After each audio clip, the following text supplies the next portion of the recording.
TV. It's fast, it's punchy, it's opinionated, there's a brazier angle, and a little bit of levity. That's the question. That's two questions, actually. That's Brazier, Monday to Thursday, 4 till 6 on GB News. Hello, I'm Patrick Christys. And I'm Mercy Muroki. Make sure that you join us Monday to Thursday, 10 a.m. until midday, right here on GB News for To The Point. We're not afraid to talk about the topics that matter to you or the big topics that always matter. We cover absolutely everything, from the breaking political stories of the day to law and order, what's going on in the channel. We're not afraid to hold people to account. We always make sure we include your views on our show. Indeed, if you're thinking it, you can guarantee that we're saying it. So make sure you join the conversation with us, 10 a.m. until midday, Monday to Thursday, for To The Point on GB News. I'm Dan Wootton. Join me Monday to Thursday from 9 to 11 for the feistiest and most fun news debate on TV, where free speech reigns. I'll bring you a sharp take on the day's biggest stories, bombshell newsmaker interviews, and A-list guests. And I guarantee you, no spin, no bias, no censorship, and no reason to go to bed. That's Dan Wootton tonight, Monday to Thursdays from 9 on GB News.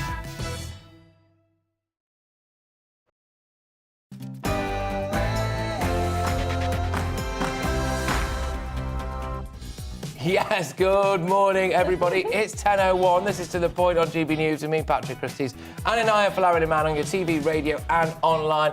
And we've got loads for you until midday. Of course, the latest from Ukraine, the latest on the cost of living crisis. I'm going to be getting on my soapbox about the transgender agenda and much, much more. Yes, well, make sure you get in touch with your views as usual, gbviews@gbnews.uk. We'll be getting through all those throughout the show. But first, it's time for the latest news.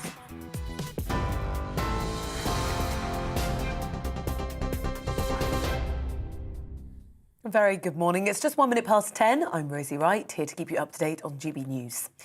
Now, the Ukrainian president says at least 300 people have been killed in Bucha, where mass graves and bodies were found after Ukraine took the town back from Russian forces. Well, President Volodymyr Zelensky is expected to address the United Nations Security Council later today. He's accused Russian forces of hiding traces of mass civilian killings and has called for a transparent investigation to bring the Russian military to justice. For now, only in Bucha it is known that there have been more than 300 killed and tortured people. The number of casualties will probably be much higher when the entire town is checked, and this is only one town. Now there is information that in Borodyanka and some other liberated Ukrainian towns, the number of casualties may be even much higher. In many districts of the Kyiv, Chernihiv and Sumy regions, the occupiers did something that the locals did not witness during the Nazi occupation 80 years ago. Russia's denied the accusations, saying it will present evidence to the Security Council that its forces have not been involved in atrocities. Well, the US President Joe Biden says the Russian President Vladimir Putin is a war criminal and has called for a trial. The White House secretary says the US will push for Russia for them to be suspended from the UN Human Rights Council.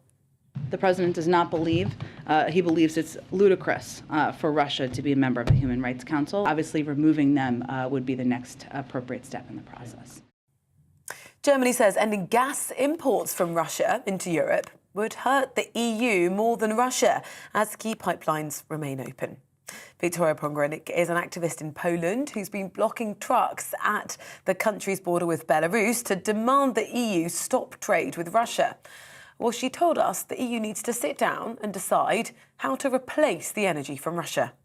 European Union had enough time for this. They had time since 2014 to do so, and they did not do this. What we see is European Union is sponsoring the war, and European Union is sponsoring the genocide of Ukrainians in Ukraine. In some other news now, cancer survival rates in England could go into reverse. The Health and Social Care Committee says that's due to a combination of people not seeking help for symptoms and then delayed treatments during the pandemic. Well, staff shortfalls are also apparently jeopardising progress on diagnosing more cancers at an early stage. Married couples in England and Wales will be able to split amicably from tomorrow as the no-fault divorce legislation comes into force. In the biggest shake-up of such a law in half a century, couples will be able to start divorce proceedings blame-free. Campaigners say it will help families move forward without conflict rather than dredge up the past. Drug drivers could be forced to take part in rehab before being allowed back behind the wheel. It's part of new plans being considered by the Transport Secretary Grant Shapps. There were 12,000 drug driving offences across the UK in 2019. 44% of them were committed by repeat offenders. Channel 4 says it's disappointed at the government's plans to privatise it. Culture Secretary Nadine Dorris says government ownership is holding the broadcaster back from competing against streaming giants like Netflix and Amazon. The channel was founded in 1982 and currently receives its funding from advertising. Well, the Shadow Culture Secretary Lucy Powell told GB News selling the broadcaster would be a mistake as it creates jobs and opportunities across the UK. It's a non-profit, publicly owned asset. It doesn't cost the taxpayer a single penny, and it reinvests all the money that it makes from advertising into small independent production companies and supports many jobs and opportunities around the UK. Selling it off to a foreign-owned media company, which is what would happen otherwise, we'll see reduced investment, we'll see profits being pulled away. The bodies of a British father and son killed in a landslide in Australia have now been recovered by police. The 49-year-old man and his 9-year-old son were on holiday from the UK in the Blue Mountains. It's 100 miles west of Sydney when the incident happened. The mother and another son are in a critical condition in hospital. A fifth member of the same family, a 15-year-old girl, is being treated for shock. 2 Charles Darwin manuscripts that were reported as stolen from Cambridge University Library have now been anonymously returned. It became apparent the items were lost in 2001. Then, after extensive searches, the manuscripts were reported as stolen in 2020. The notebooks contained Darwin's famous 1837 Tree of Life sketch. Well, they were returned in a pink gift bag with a typed note on the envelope wishing the librarian a happy Easter. You're up to date now on GB News. I'll bring you more as it happens. Now let's head to the point.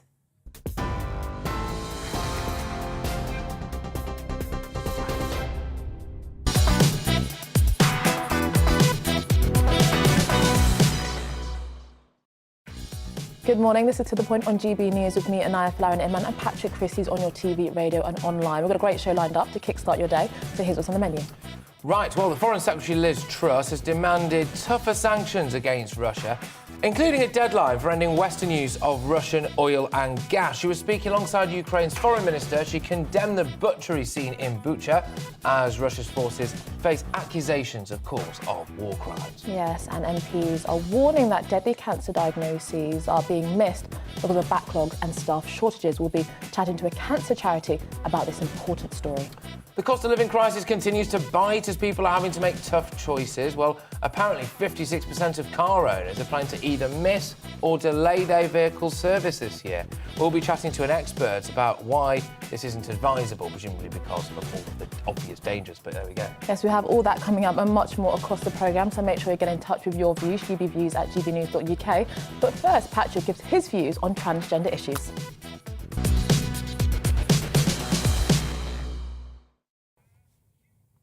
Doctors are being paid extra if they put adults on gender-changing cross-sex hormone therapy. But it doesn't stop there. Young children can be put on puberty blockers too, and even children with mental disabilities can be allowed to transition with almost no medical or therapeutic pushback whatsoever. It's emerged that family doctors in Sussex will be given £178 every year for every adult which they prescribe with hormone-smashing drugs. But all too often, it seems as though there's a blind rush to allow people to make a life-changing decision without really questioning whether or not they have a mental illness or disability or what their upbringing was like. The testimony of a lady called Sinead who transitioned into manhood aged 21 and then attempted to commit suicide before transitioning back will haunt the corridors of whatever clinic allowed her to make such a drastic decision without any due diligence. Sinead said, "I was convinced all my problems would disappear when I became a man. I'd transitioned, though, and I still hated myself. Why had no professional tried to stop me? When I told doctors at the gender clinic that I hated my body and wanted to be a man, they never questioned why. If they had, they might have discovered that my body dysphoria wasn't the cause of my problems. No, it was the symptom." And that is it. Very often, people think that the root cause of their unhappiness is that they've been born into the wrong body, and that if they change their gender, then all their problems will just melt away. But it doesn't work like that. All too often they wake up, find that they had a double mastectomy, had their male genitals removed, and they're still miserable. They still have depression. A long-term study conducted in Sweden followed men who transitioned to be a woman for 15 to 20 years after their surgery, and it showed that they had a 20 times higher risk of suicide than others matched for their age, social class, and mental health problems. People have blood on their hands here. Selling a dream to vulnerable people, allowing them to have their bodies mutilated, their hormones rewired, only for them to kill themselves a few years later because their gender was not actually the root cause of their unhappiness. But when it comes to children, I think the transitioning industry is even more abhorrent and wrong. So let's have this right. Someone like Shamima Begum should be allowed to come back to the UK, should she? Because she was just a 15-year-old child when she was brainwashed by ISIS. She didn't know what she was doing. She was too young. She was too vulnerable. But a 10-year-old knows that they've been born into the wrong body and they need to stop themselves going through puberty, change their names and build a totally new identity. No, come on. But our courts are so afraid of being called anti-trans that they bow down and allow this to happen. Kira Bell, who herself went on puberty blockers as a child, then detransitioned, took the Tavistock Centre to court to prevent it from prescribing this medication to under-16s. But she lost on appeal. Psychotherapist Bob Withers explained why so many children, some of them with autism actually, are being given life-changing medication. He said, psychotherapists risk being struck off if they ask questions about the child's past. If they don't blindly affirm a patient's claim to be transgender, get this, they can be accused of practicing conversion therapy. So if a child has been abused and may well hate their body because of that, then they can't explore that possibility, apparently. It's madness. Withers claims that youngsters often undergo just 6 sessions to assess whether or not they are trans. Ladies and gentlemen, I think you can understand why some people call this child abuse.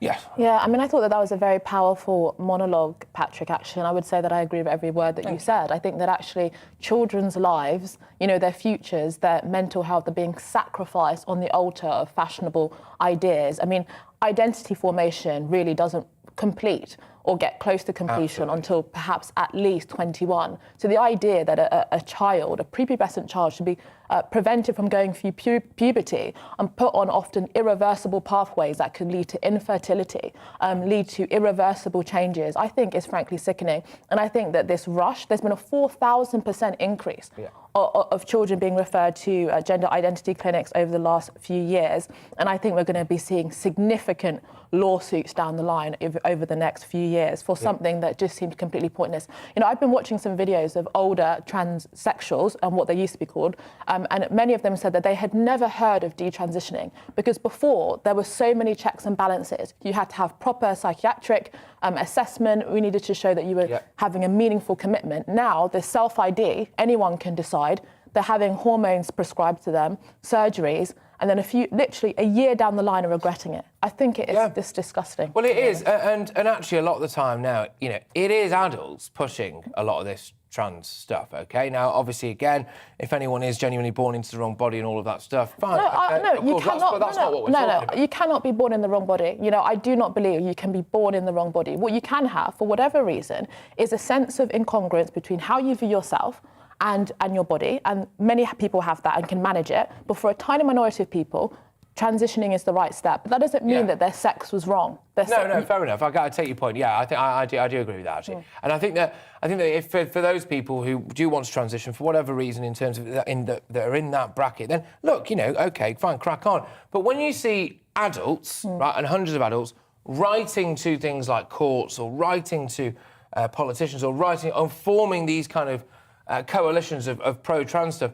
that puts pressure on them, and that then filters down into schools, it filters down into into clinics that deal with younger people, and it puts the pressure on to rush to transition in a way that I think is going to damage a lot of people. Yeah, and just a quick point. I mean, there's been, I think, quite a disingenuous comparison between people's reaction to what's going on with trans issues with what happened to gay people during the 20th century. Actually, what we find is that the strongest campaigners against gender ideology are actually gay and lesbian people who see it as the new conversion therapy, that just because you're a feminine boy, that must mean that you're a girl, or if you're a masculine little girl, that must mean you're a boy. And women who are saying, actually, why are our status and rights being rewritten on the altar of a fashionable idea? So I would very much push back against this idea that it's anywhere near comparable to what was homophobic attitudes in the past. Yeah, I agree. And these views have been flooding in GBViews, GBNews.uk, just a couple of them. Surely with the NHS in such a dire state, this is one saving easily made, just abolish these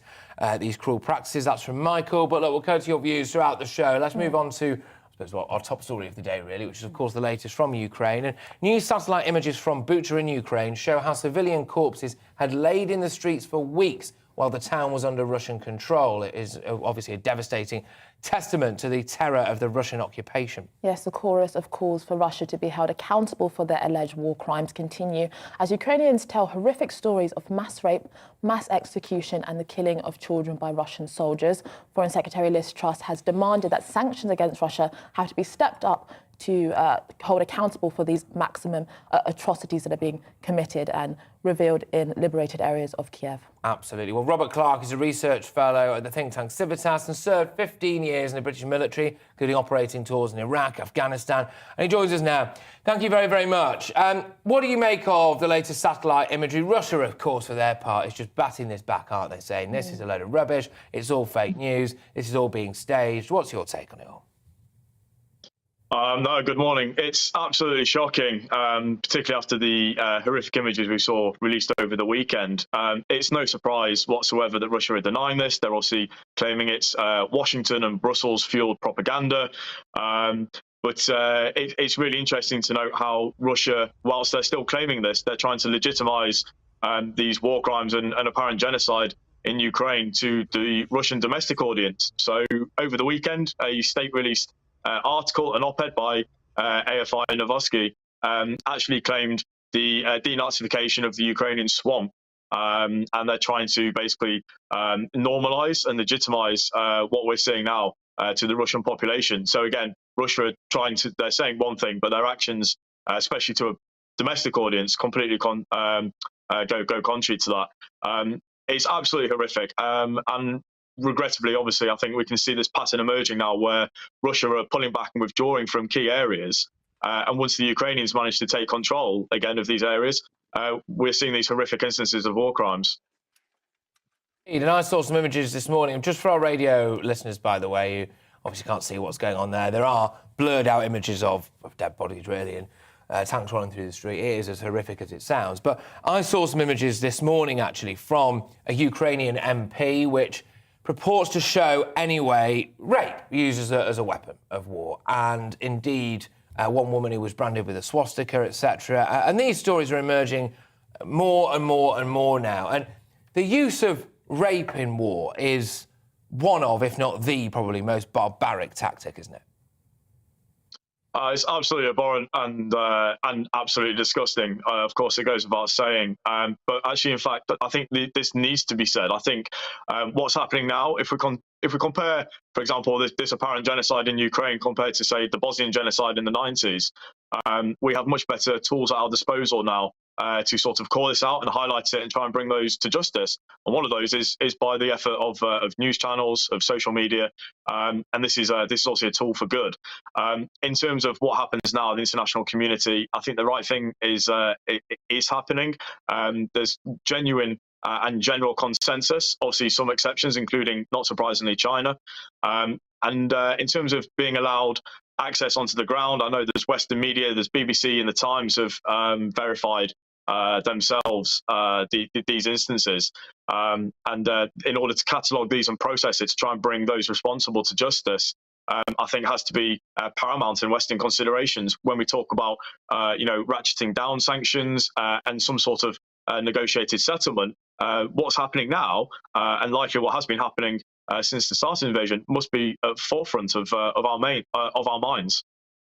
And Robert, I mean, obviously some of the reports that are coming out are absolutely sickening and horrific. But what do you say to those who say that the priority right now should be trying to end the conflict and negotiate a war, and then the investigations should perhaps come after the actual peace is agreed?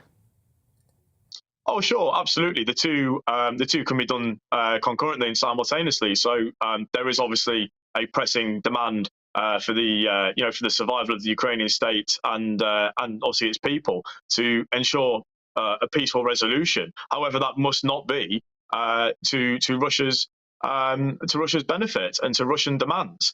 The Ukrainian armed forces we've seen over the last few weeks behaving incredibly brave. The defence of key towns and areas is extraordinary. So whilst the peace settlement must obviously eventually come to solve, this mustn't be on Russian terms, and absolutely the instances of war crimes and suspected genocide must be, like I said, at the forefront of minds when it comes to a form of peace arrangement. They can be done simultaneously, absolutely. Well, thank you so much for sharing your thoughts. Robert Clark, Research Fellow at the think tank Civitas and served 15 years in the British military, including Operation Tours in Iraq and Afghanistan. Thank you very much for joining us this morning.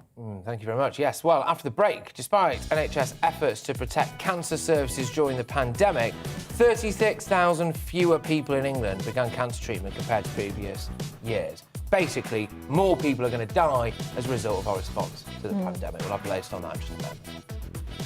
Good morning, Alex Deacon here with your latest weather update from the Met Office. Dry and bright for many and quite mild today, but a wet day in Scotland, and there'll be some heavy snow across northern Scotland. As we've been seeing, quite a lot of cloud in the Manchester area as well today, with some drizzly rain being caused by these weather fronts. So some patchy rain over northern England, certainly, but the heaviest rain further north across Scotland and across northern Scotland, where we've got the cold air, some snow, initially over hills today, but coming down to lower levels by the end of today. There's the drizzly stuff across northern England, Northern Ireland, but most of the day dry in Northern Ireland. Later on, we'll see some rain creeping in here. For the bulk of the south, it's a fine day, dry, bright, with some spells of sunshine and quite mild as well, with temperatures up to 15, 16 Celsius in the sunshine. But look at northern Scotland, 2, 3 at best in places here, with that snow becoming more and more of a problem, initially over hills, but by the end of today coming down to lower levels and lasting for much of the night. So that could cause some disruption. Parts of Aberdeenshire up through Caithness, Sutherland in particular, some of the higher routes here could see several centimetres of snow by the time we get to Wednesday morning. Elsewhere, we'll see more rain showers moving in. Another relatively mild night across the south, but it is going to start to turn colder during tomorrow. Still, snow falling across northern Scotland.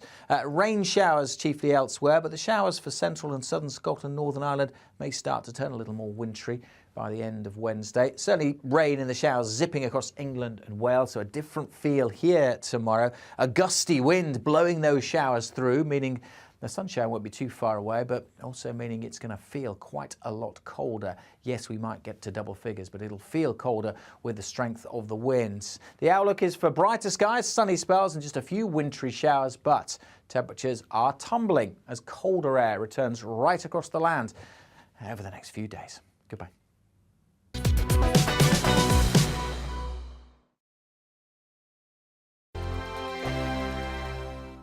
Hello, I'm Michelle Dewberry and you can join me every weekday 6 till 7 on Jubes & Kerr. Me and my panel will get stuck right into the day's events, and I can tell you, in fact, I can warn you, expect some robust debates, some strong opinions and perspectives from both sides of the fence. It's about you at home as well. I love to read out all of your comments, or at least as many as I can. So join me, Michelle Dewberry, Monday to Friday, 6 till 7 on Jubes & Kerr. On radio, they call it the drive time slot, 4 p.m. until 6 p.m.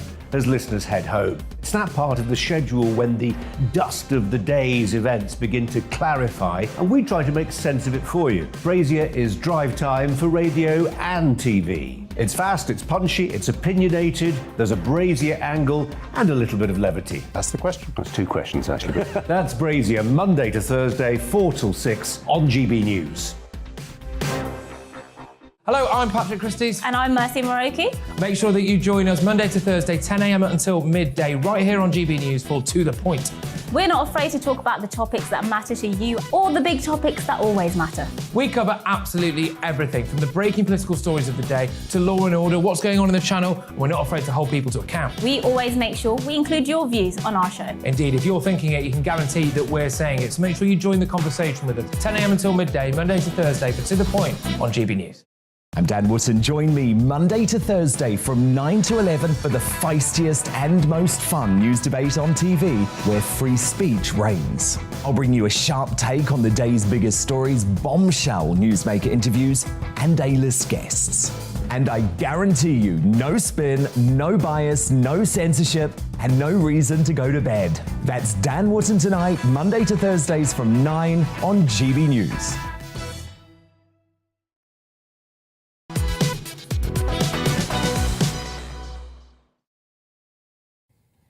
Good morning, it's 10:25, just about anyway, with me, Patrick Christys, and Anaya Falariman on GB News. We're live on your TV, online and radio this morning. Yes, members of Parliament warn cancer survival in England could, quote, go into reverse as the health service faces specialist staff shortages and the prolonged impact of the pandemic. Yeah, this is just ridiculous. Many lives will end prematurely due to a combination of a reluctance of some people coming forward and seeking help for symptoms, OK, fair enough, but really, delayed treatments during the COVID-19 pandemic. Well, joining us now is Fiona Hazel, the Chief Executive Officer of Leukemia UK. Look, Fiona, thank you so much for joining us. I mean, it makes me very, very angry, this. It's gone into... The only thing going into remission here, unfortunately, is our cancer survival, which is a real shame. What do you put this down to? Do you think this is the knock-on effect, maybe, of some of the hold-ups that we saw during the pandemic? I think, in all honesty, it's a real confluence of, some really challenging circumstances. We've known for a long time that there are workforce challenges within the NHS for sort of around 10 years. And obviously the impact of COVID on the workforce and the ability to treat cancer and diagnose cancer at the same time as COVID means that we've now got a sort of a real challenge on our hands. We know that for leukemia patients, for example, that leukemia is actually emergency presentation is a key way that leukemia is already diagnosed in the NHS, which is not good, because we know that if you're diagnosed in an emergency presentation situation, then you have a less chance of surviving. And we know that a recent report by the All-Party Parliamentary Group highlighted that this has got worse in the pandemic. So we know that both for leukemia and other cancers, early diagnosis is absolutely critical. It's a cornerstone of past cancer strategies and future cancer strategies. So we know that it's critical that we've got to tackle it. But unfortunately, it is a number of things that have driven it, and we now need a long-term approach which tackles all of the drivers of the problem, really. And you talked about awareness. Awareness is one. Awareness amongst the public is really critical. We know that awareness of leukemia, for example, is very low amongst the public and GPs. So we're calling for greater awareness campaigns and programmes on all cancers, including leukemia and blood cancer. We also need to think about how the public access early diagnosis. We need to think about how we innovate sort of early diagnosis systems within NHS. For example, we know that for cancers where the symptoms are less obvious, that having pathways where patients could self-refer and to rapid diagnostic centres could be a real opportunity to improve the effectiveness of early diagnosis. And we also need to make sure that the government, who are currently focusing on a new 10-year cancer plan, that they absolutely think about how they focus early diagnosis of not just the common cancers and the stageable cancers, i.e. those with tumours, but also the less survivable ones and those with which are non-staged, like leukemia, and are less obvious to spot. Well, absolutely. And I can't move away really from, well, our reaction at the start of the pandemic, where I understand that, initially the health service, the National Health Service, had to be almost like a COVID recovery service or dealing with COVID service. But we did create a situation where a lot of people were being diagnosed, in some cases misdiagnosed, over things like FaceTime. Getting face-to-face GP appointments was down. There's reports here saying that around 740,000 missing referrals for patients suspected of having cancer between March 2020 and September 2021. We've got an NHS waiting list now of something like 5-6 million people. Surely things like the lockdowns and the way that we went about that and closing GP surgeries has had an impact on this. For the lack of face-to-face appointments, surely. I think that certainly COVID has had an impact on every health system across the world, not just the UK. And actually many health systems are now dealing with the same challenge. I think that same system also saved a lot of lives. And actually there is some evidence to show that some of the new processes and systems that were put in place, like diagnosing via sort of video calls, was actually really effective in continuing to be able to diagnose people with cancer and other diseases. And I think, to be honest, the NHS needs to be applauded for what they've managed to be able to do in COVID and in lockdown.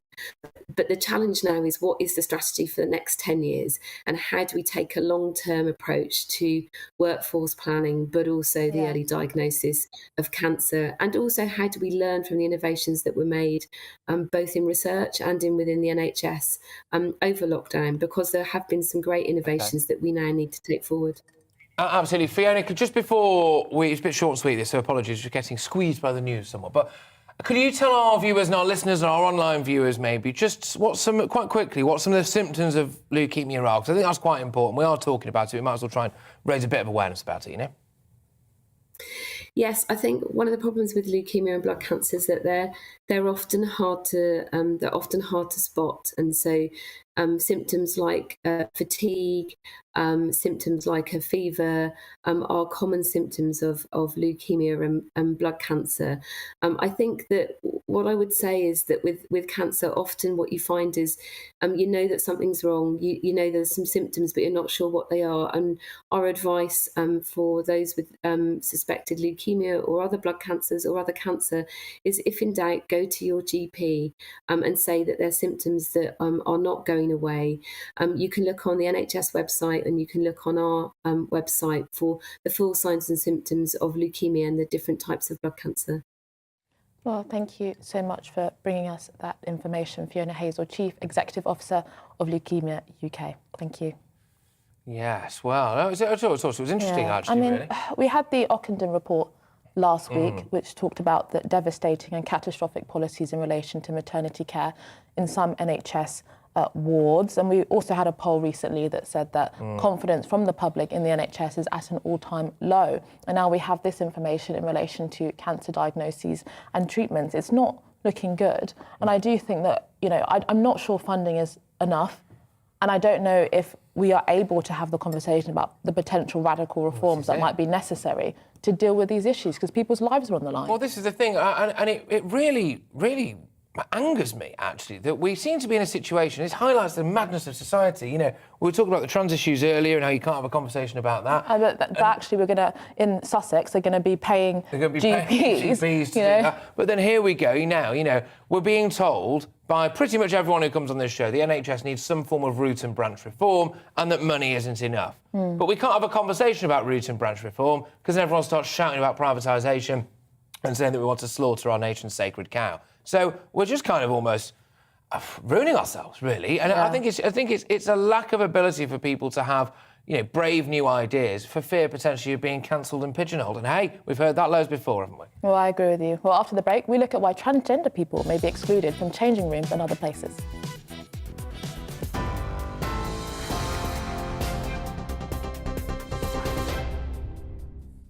Good morning, it's 10:33. I'm Rosie Wright, here to keep you up to date on GB News. Now, the Ukrainian president has accused Russian forces of hiding mass civilian killings, adding that they believe at least 300 people have been killed in Bucha, where mass graves were found. Volodymyr Zelensky is calling for a transparent investigation to bring the Russian military to justice. The Ukrainian president is expected to address the United Nations Security Council later today.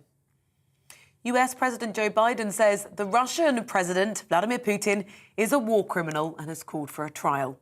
The White House secretary says the US will push for Russia to be suspended from the UN Human Rights Council. The UK Ministry of Defence says Ukraine has retaken key northern terrain and that's forced Russian forces to retreat from the areas around Chernihiv and the north of the capital.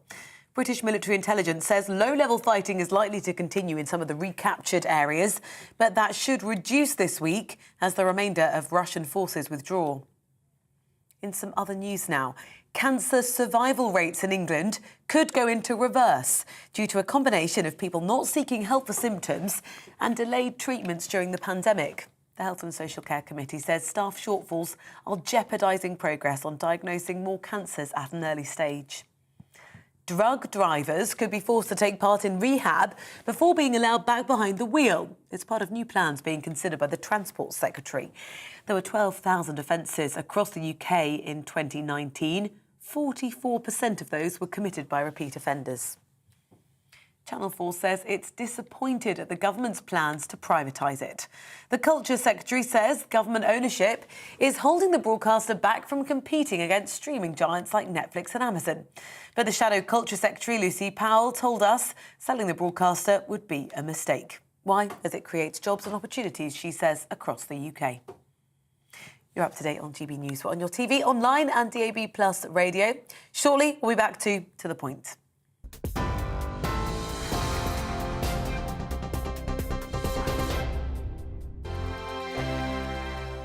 Hello, I'm Michelle Dewberry and you can join me every weekday 6 till 7 on Jubes and Kerr. Me and my panel will get stuck right into the day's events and I can tell you, in fact, I can warn you, expect some robust debate, some strong opinions and perspectives from both sides of the fence. It's about you at home as well. I love to read out all of your comments, or at least as many as I can. So join me, Michelle Dewberry, Monday to Friday, 6 till 7 on Jubes and Kerr. On radio, they call it the drive time slot, 4 p.m. until 6 p.m. as listeners head home. It's that part of the schedule when the dust of the day's events begin to clarify, and we try to make sense of it for you. Brazier is drive time for radio and TV. It's fast, it's punchy, it's opinionated, there's a Brazier angle and a little bit of levity. That's the question. That's two questions, actually. That's Brazier, Monday to Thursday, 4 till 6 on GB News. Hello, I'm Patrick Christys. And I'm Mercy Muroki. Make sure that you join us Monday to Thursday, 10 a.m. until midday, right here on GB News for To The Point. We're not afraid to talk about the topics that matter to you or the big topics that always matter. We cover absolutely everything, from the breaking political stories of the day to law and order, what's going on in the channel. We're not afraid to hold people to account. We always make sure we include your views on our show. Indeed, if you're thinking it, you can guarantee that we're saying it. So make sure you join the conversation with us, 10 a.m. until midday, Monday to Thursday, for To The Point on GB News. I'm Dan Wootton. Join me Monday to Thursday from 9 to 11 for the feistiest and most fun news debate on TV, where free speech reigns. I'll bring you a sharp take on the day's biggest stories, bombshell newsmaker interviews, and A-list guests. And I guarantee you, no spin, no bias, no censorship, and no reason to go to bed. That's Dan Wootton tonight, Monday to Thursdays from 9 on GB News.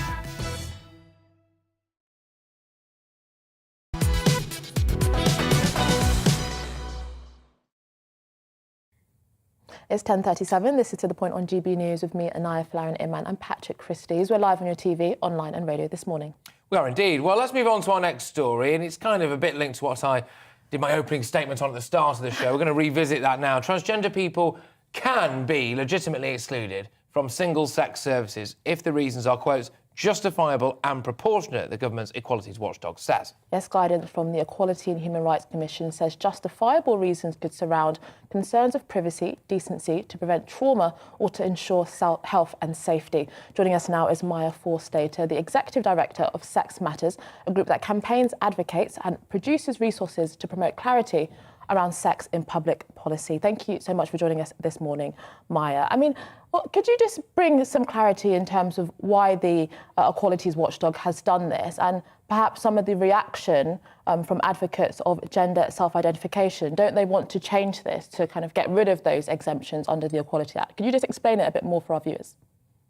Yes. So this isn't new law or a change in the law. This is just clarifying what the law already says about single-sex services, which is that you are allowed to have them in a whole range of ordinary situations, from changing rooms, toilets, showers, women's refuges, healthcare, hospitals, and so on.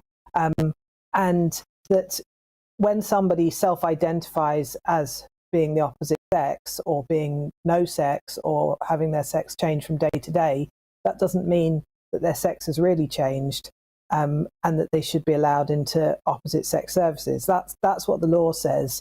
But organisations like Stonewall have been telling employers and service providers that people should be allowed to self-identify into opposite sex spaces. So the Equality and Human Rights Commission has stepped in to provide clarity about what the law really says, and to avoid people having to negotiate and argue and end up in hostile situations where the rules are not clear.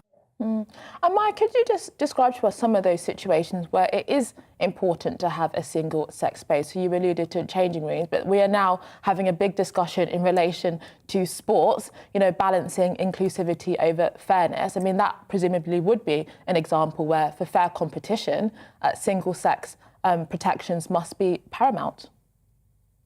Absolutely. Sports is a slightly different part of the law because the exceptions for sport are different from the exceptions for single-sex services. So this new guidance doesn't cover sport.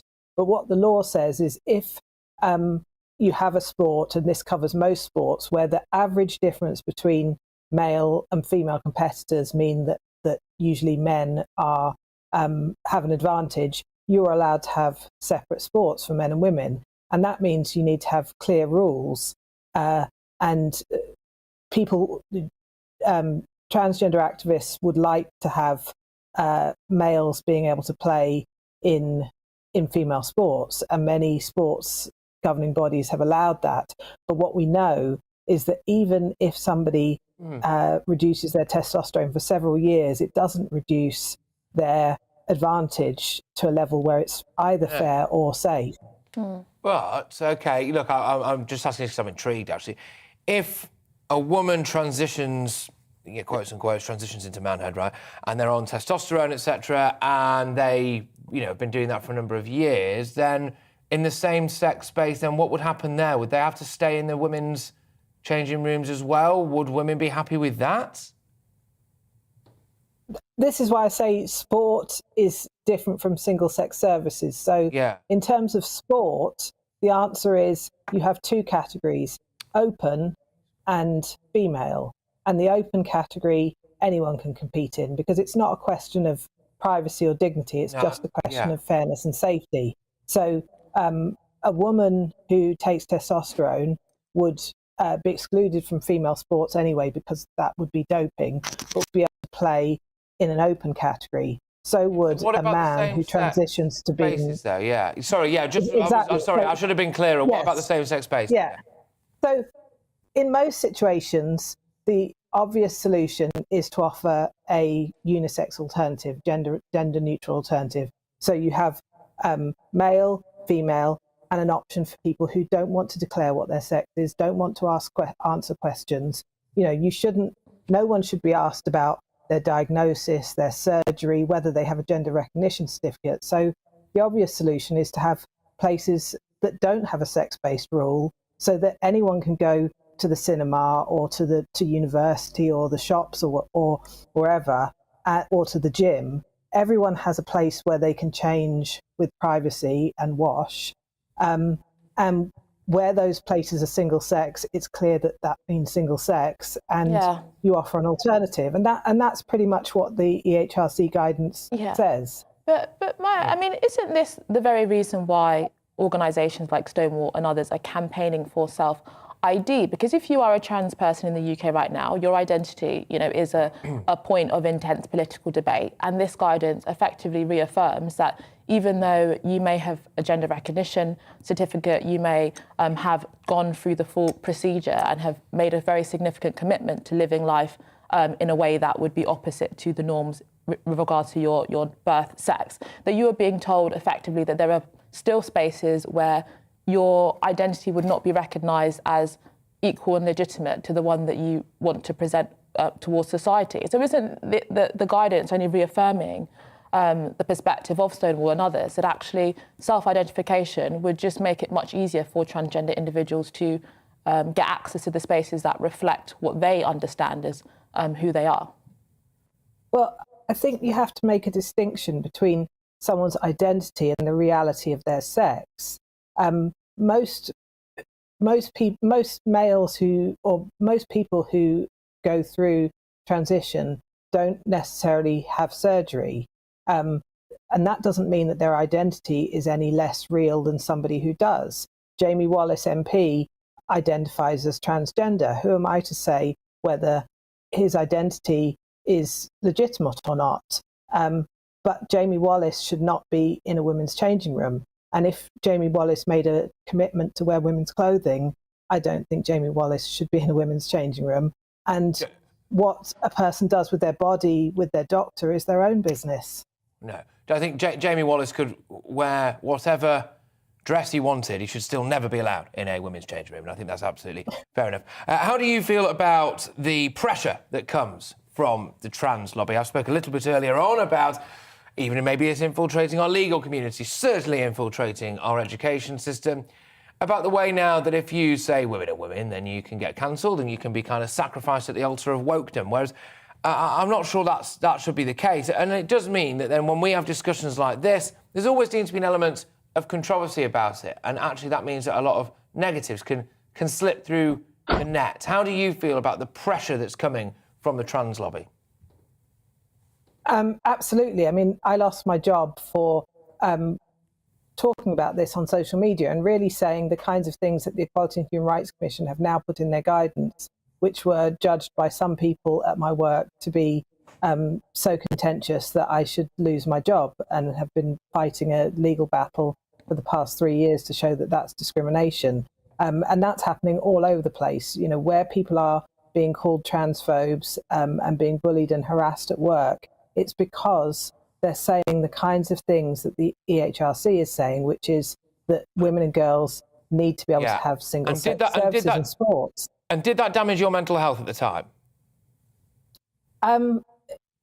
It damaged my well-being. Your personal well-being. Your personal well-being. Yeah, exactly. Because this is absolutely. it. Because this is the very thing that they go, well, hang on a minute. I must be allowed to do what I want to do because I'm potentially being bullied and harassed, and it's damaging my well-being. And then but then they're perfectly happy to do all of those things to you, aren't they? Exactly. And you know, the situation we should have is a tolerant society where people can believe different things, people can wear what they want, call themselves what they want, but where sex matters, such as in sport, such as in single-sex services, we have clarity. That's the only way that you can then treat everyone with respect, because people then know where they're allowed to go and where they're not. Thank you so much for joining us this morning. Maya Forstater, Executive Director of Sex Matters. Thank you. It's a very important subject, and I think it is good that we're raising awareness of it. I mean, you cannot change your sex. You are born with the sex that you have. Your sex is determined by your reproductive organs, and until there is, you know, a miraculous, you know, scientific discovery where you know, you can, you know, become pregnant, and women can, you know, do other things that males do. You can't change your sex. Yeah. No, exactly. And also, look, as a man, I'm very. I actually feel very bad about what's going on, because it seems like it's mostly men telling women what a woman is. And if you look at who the heads of a lot of the athletics bodies are all around the world, the vast majority of them are men. And they are the ones deciding whether or not a man can become a woman and compete against women. And you know, again, as a man, I feel very bad about this. I feel like my gender is letting people down. And the strange thing to me, I've never been someone that was identified as a feminist or been interested in feminist activism. But this is actually pushing me to consider, you know, feminism, because you are seeing your rights and protections and status as a woman completely redefined on the whim of a kind of fringe minority of activists. Then it makes you think, actually, we need to organise as women to protect our rights and interests. Rise up. Rise up. Anyway, right. OK. Moving on. Moving on, as the cost of living squeeze starts to tighten this month, many UK households are trying to cut back on unnecessary expenses. Well, research shows that over half of UK motorists are planning to miss or delay their vehicle's annual service. Yeah, so it's not a great idea, is it? Our next guest says car servicing is essential, yeah, not unnecessary, and will give some tips on making your next car service cheap. So joining us now is Bill Fennell, Managing Director and Chief Ombudsman of the Motor Ombudsman. There you go, it's Chief Ombudsman at the Motor Ombudsman. Fantastic stuff. Is it not illegal to not get your car serviced? No, it's not illegal. So there is no legislation that says you need to get your car serviced, but I think most people would see the common sense approach of this. And I think it's really from two angles. The first is obviously the safety for you, the driver of the car, your passengers, other road users, even pedestrians. And then the other element to this is the value of your car. And I think if we start there, what we do know is that if you don't get your car serviced and you don't have it stamped, whether that be a paper stamp or whether it be electronically, which most of the new cars are, for a new car, that could mean a difference between 10-20% of the value of the car. For an older car, say 5 years plus, that could be 5 to 10% of the value of the car going. So actually skipping the service can actually hit the motorist quite hard in the pocket, because when you're selling the car, what everybody's looking for is, has the car been well maintained? And the only evidence of that really is the service schedule.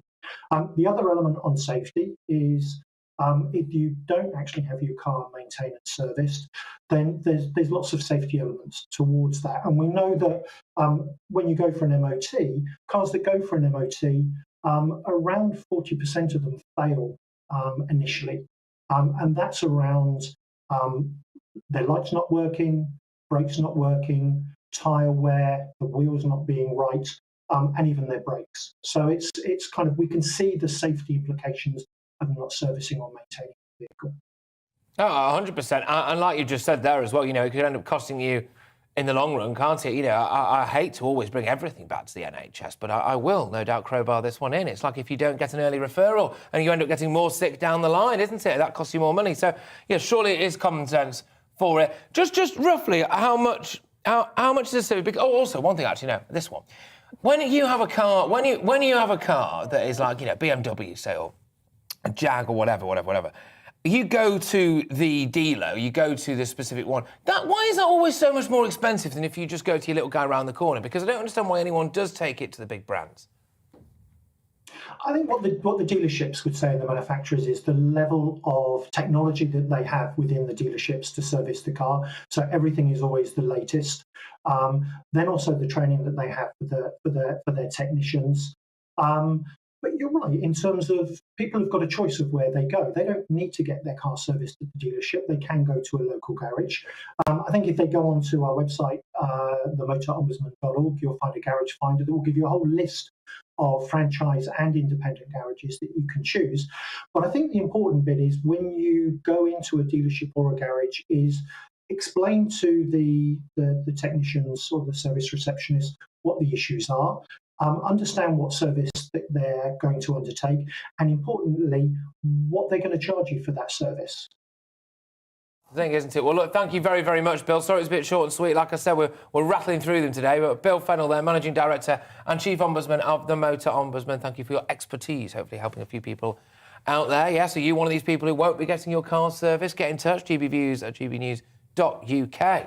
Yes, well, passengers looking to go abroad for the Easter holiday have been facing disruption because of airlines cancelling flights and the Eurotunnel warning of 3-hour delays. EasyJet and British Airways have blamed staff shortages on COVID for the flight cancellations, whilst Eurotunnel said a broken down train caused delays. Well, yeah, but I mean, Manchester Airport's been an absolute nightmare. I've got some first-hand experience of this. But anyway, our North West of England reporter, Bradley Harris, is, yes, at Manchester Airport with the latest. Bradley, these queues are absolutely outrageous. What is going on? Is it staff shortages? Is this a fundamental lack of preparation? What's going on?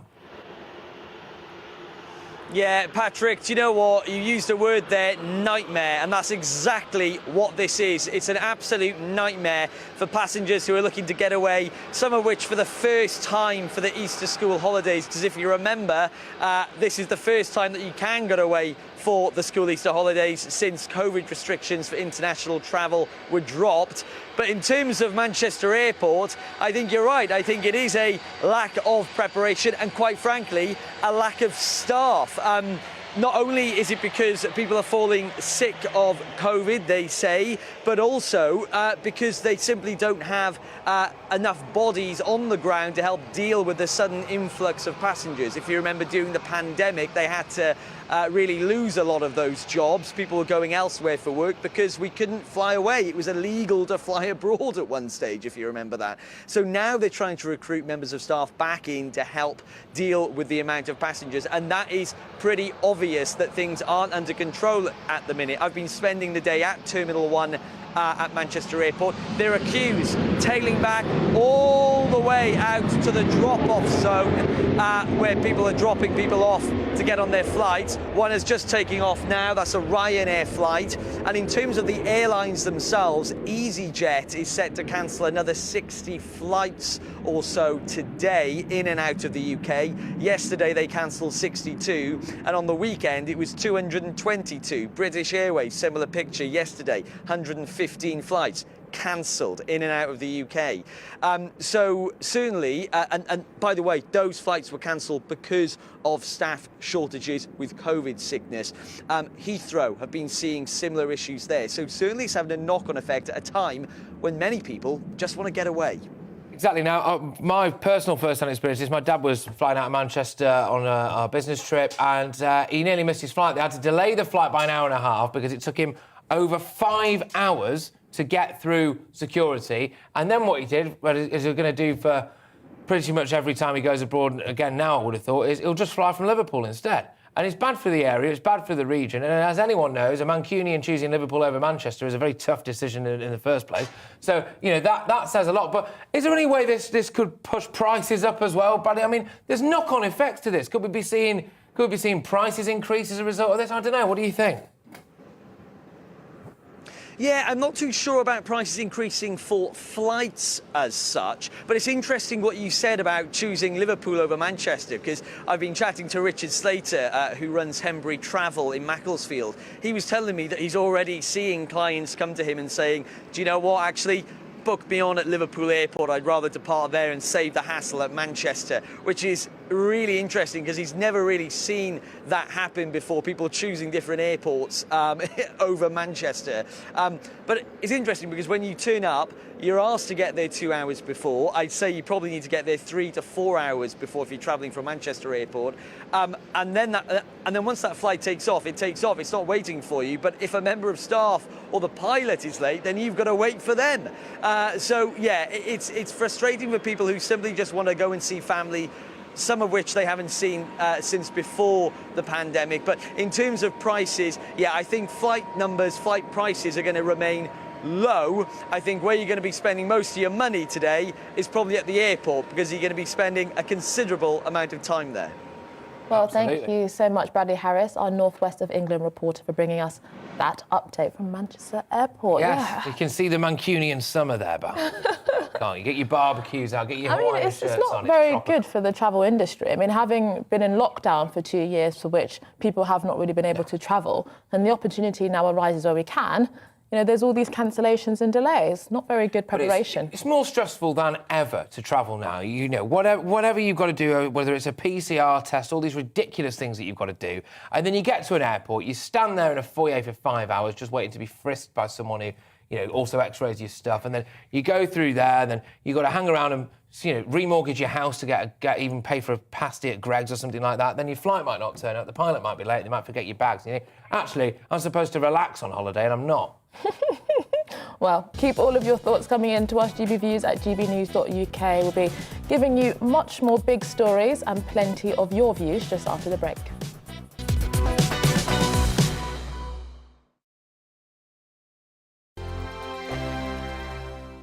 Hello, I'm Michelle Dewberry, and you can join me every weekday 6 till 7 on Jubes and Kerr. Me and my panel will get stuck right into the day's events, and I can tell you, in fact, I can warn you, expect some robust debates, some strong opinions and perspectives from both sides of the fence. It's about you at home as well. I love to read out all of your comments, or at least as many as I can. So join me, Michelle Dewberry, Monday to Friday, 6 till 7 on Jubes and Kerr.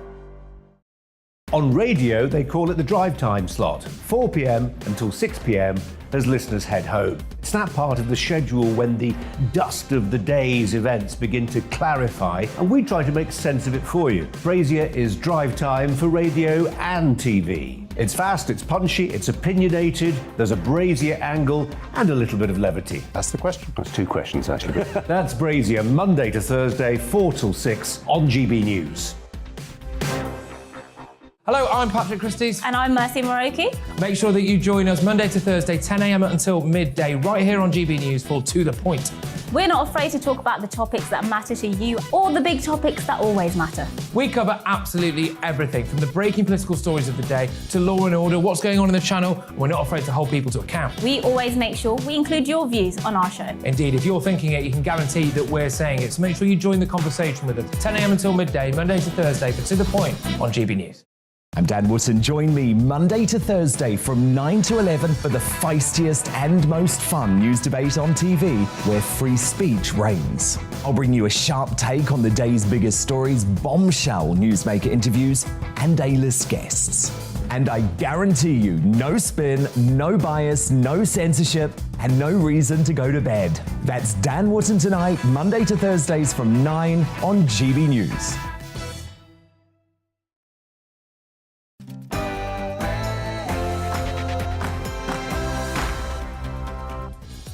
Good morning, everyone. It's 11 o'clock, bang on the dot. And this is To The Point on GB News with me, Patrick Christys, and Anaya Falariman on your TV, radio, and online. We've got another massive hour coming your way, so stay tuned. Yes, make sure you get in touch with your views, as usual, gbviews at gbnews.uk. We'll be getting to those throughout the show.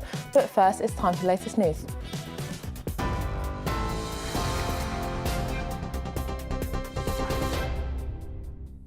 A very good morning. It's 11 o'clock.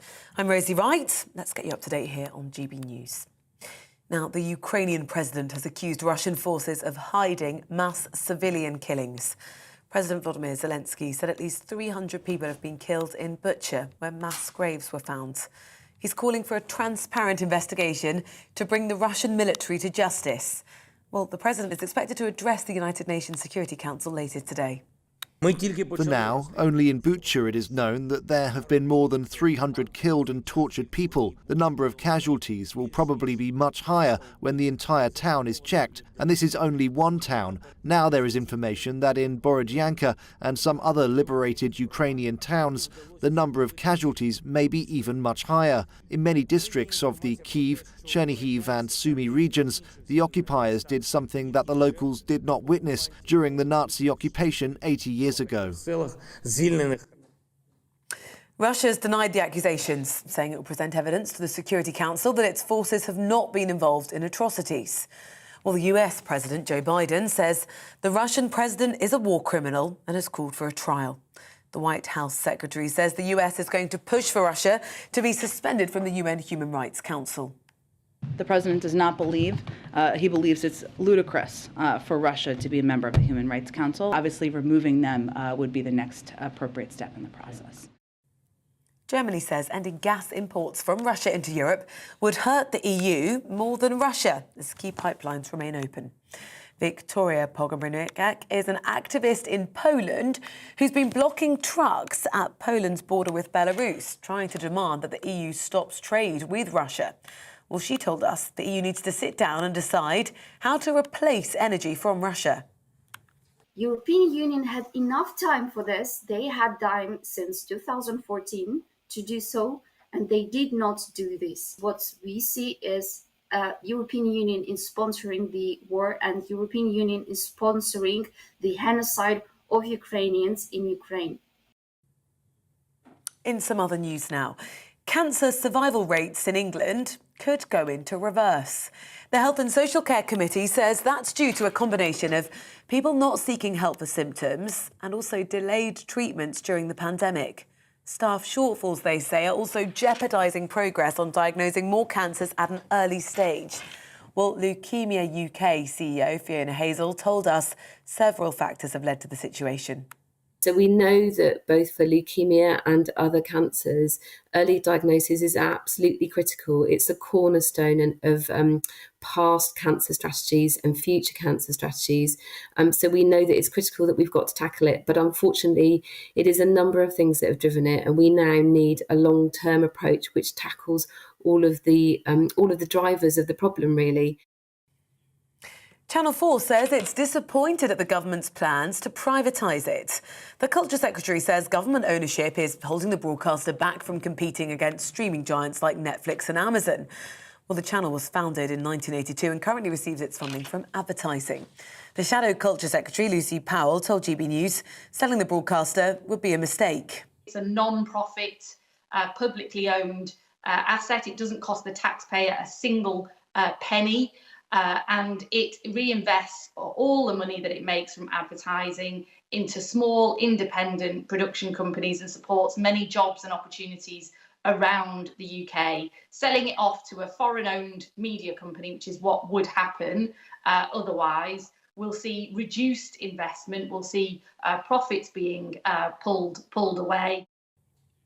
Celebrities, sportsmen and women and social media influencers that appeal to young people, they're all going to be banned from taking part in gambling and lottery adverts from the 1st of October.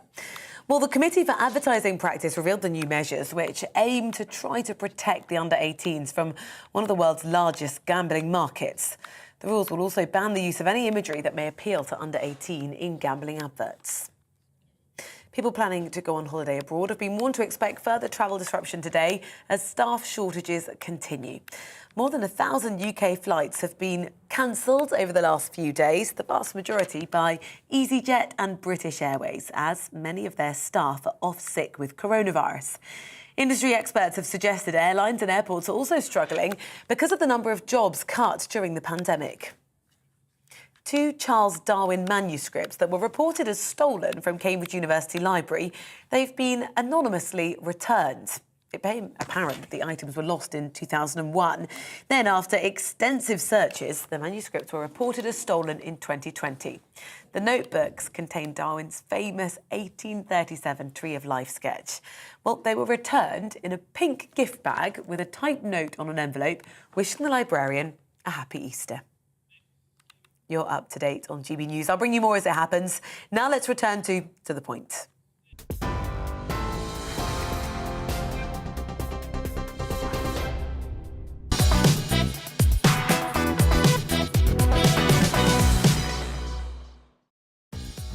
Good morning, everyone. This is To The Point on GB News with me, Patrick Christys, and Anaya Falariman on your TV, radio and online. We've got a fantastic final hour of this show, so here's what's coming up. Yes, the Foreign Secretary Liz Truss has demanded tougher sanctions against Russia, including a deadline for ending Western use of Russian oil and gas. Speaking alongside Ukraine's foreign minister, she condemned the, quote, butchery scene in Bucha as Russia faces accusations of war crimes. So far this year, 4,550 migrants have crossed the channel in small boats, more than triple the number that had arrived by this time in 2021. We'll be hearing about the government's plans in the Nationality and Borders Bill, which may include, get this, outsourcing them to Rwanda. Well, I'll believe it when I see it. Well, staff shortages are... I should tell the people of Rwanda. Yeah, staff shortages are causing major delays across the travel industry. EasyJet cancelled 62 flights scheduled for yesterday after axing at least 222 flights across the weekend. And Eurotunnel has also been impacted. We'll be across Manchester and be joined live by travel expert Simon Calder later in the show. Simon Calder, you can't get him off the airwaves. We've got all of that coming up and much, much more across the programme. And of course, get in touch with us as usual, GBViews at gbnews.uk. We've been threatening for a while now to go into our inbox. We will do it very shortly. Stay tuned.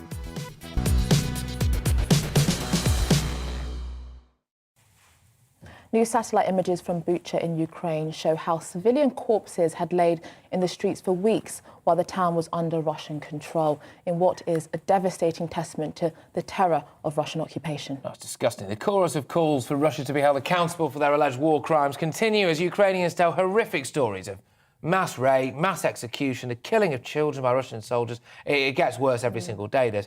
Foreign Secretary Liz Truss has demanded that sanctions against Russia have to be stepped up to the maximum as atrocities are revealed in liberated areas of Kiev and, frankly, feared really everywhere. Well, Keir Giles is an expert on Russia, the armed forces of the Russian Federation and Eastern Europe, and a senior consulting fellow of the Russia and Eurasia programme. He joins us now. Thank you for joining us on the programme, Keir. I mean, just these horrendous reports that we are seeing, and now we are seeing the accusations of war crimes. I mean, what is the likelihood that the evidence is going to be able to be collated enough for it to be really taken to the International Criminal Court? Well, the sad fact is that this isn't a surprise. And right from the very earliest days of the war, one of the key measures that my organisation and others like it were urging was being ready and being in place to actually collect the evidence of the war crimes that were going to be inevitable. Because anybody that knows how the Russian army operates and how it deals with territories under its occupation knew that something like this, not necessarily on this scale, but something along these lines was more or less inevitable. And so people should have been prepared, and probably were prepared, to document as much as they could in order that evidence of war crimes is incontrovertible. Now, a separate issue, of course, is the likelihood of any of this coming to trial. But you can see from Russia's desperate attempts to undermine and picket every single piece of evidence that comes out that they do not want to be caught out, that they've been discovered doing something that they wanted to conceal from the world. There will be a lot of people who will be echoing these Russian arguments, these Russian attempts to undermine the evidence, but you only have to look at what Russia is saying to its own population in the country itself. Just yesterday, we had something on the Russian state media calling for the complete destruction of Ukraine. They actually want the genocide to continue. And that's what you have to put in, that's where the context that you have to put these Russian denials in. They actually want more of the same. Thank you. I mean, what do you say to people who say that that war crimes are committed in every single conflict, that perhaps the conditions of war create the kind of social conditions for savagery and barbaric behaviour, and therefore the priority should be ending the conflict? Well, first of all, consider the different attitudes to war crimes and to civilian casualties and collateral damage that are displayed by Western militaries and by Russia. If it happens in a Western armed force, it's a catastrophe. It's a huge error, and there are consequences for those who carry it out. For Russia, by contrast, it is a normal part of war. The whole concept of war crimes doesn't apply when Russia is prosecuting its campaigns against civil populations. And the other very simple argument is, are you saying that because this has happened elsewhere, it makes it all right for Russia to do what it has done now in Ukraine and is continuing to do in areas that have not yet been liberated? And for people who call for an early end to the conflict, the only answer, the only result of that will be Russia continuing to be at liberty to do this to the Ukrainian civil population, which it has already declared is not fit to exist. So do we want to assist Ukraine in liberating those areas and freeing its people from this enslavement by Russia with the murder and rape and looting that goes with it? Or do we want to abandon them? Yeah. Is there any historical context here? For goodness sake, please don't think that I'm excusing any of this Russian behaviour. That's not what it is. I'm just asking for a bit of historical context, which is, during World War II, for example, were there issues of Ukrainian forces, Ukrainian troops being very, very brutal against the Russians? Is there a potential hangover from that? Is this something that we're seeing now of Russian forces potentially being taught stories from their grandparents or taught things in school about the way that Ukrainians behaved towards them during the war, and now that's why they've got that element of kind of their attitude potentially towards the total destruction of civilian life in Ukraine? Is there any truth in that whatsoever? The problem is not the historical context. There's plenty of historical precedents for showing how this is precisely how Russia seeks to win its wars, by terrorizing the civilian population, regardless of the context in which it's placed. The problem is instead that for the last 10 years, Russians have been told that Ukrainians are just frustrated Russians who are enslaved by a neo-Nazi gang that has seized power in Kiev. And that has fed into this perception among Russian troops that anybody that believes in the freedom of Ukraine as an independent country, even in the fact that they're not actually Russians, has by definition to be a neo-Nazi and a fascist and to be eliminated with maximum prejudice. It's just a result of the propaganda that has been force-fed to the Russian population and to its armed forces, not historically, but just during this last 10 years when they've been whipping up this antagonism towards Ukraine, and this idea that Ukraine is just a puppet of the West with people that need to be liberated from anybody that thinks Ukraine has a right to exist as an independent state. Keir, do you think that Ukraine should be allowed to join the EU and NATO? We've been speaking to Ukrainian MPs and they've been saying that upwards of 80% of Ukrainian people perhaps would not necessarily want a neutral Ukraine and would want to support entering those bodies and institutions. But there's also talk on the other side that that may be a condition still within the negotiations that are ongoing. What do you think on that?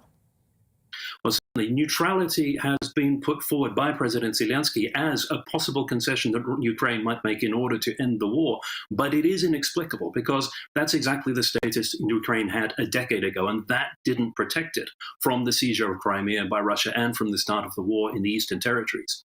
And of course, people in Ukraine are in favor of joining NATO because what is happening to them now demonstrates clearly what happens if you do not have protection from Russia. And this is exactly the reason why so many other countries neighboring Russia were desperate to join NATO at the earliest possible opportunity because they knew the threat. Now, the problem, of course, is that in all of the ways in which the West could protect Ukraine, Western politicians have painted themselves into a corner by denying again and again the support that they could have offered to Ukraine before this conflict began. So anything that they do now in terms of direct support to Ukraine over and above the munitions shipments that are already happening is going to look like a huge escalation against Russia. No, indeed. Look, Keir, thank you very much for your time. As always, Keir Giles there, of course, an expert on Russia and indeed the armed forces of the Russian Federation and Eastern Europe as well, as a senior consulting fellow of the Russia and Eurasia programme. It's a massively long business card, but you'll love to see it. Thank you very much for your time today. Now, we're going to do it. I'm telling you, I've promised you this, and we're going to do it. We're going to do some views, GB Views at GBNews.uk. You've got one that you're itching to read out. Yeah, I mean, this is on the gender identity discussion that we've been having.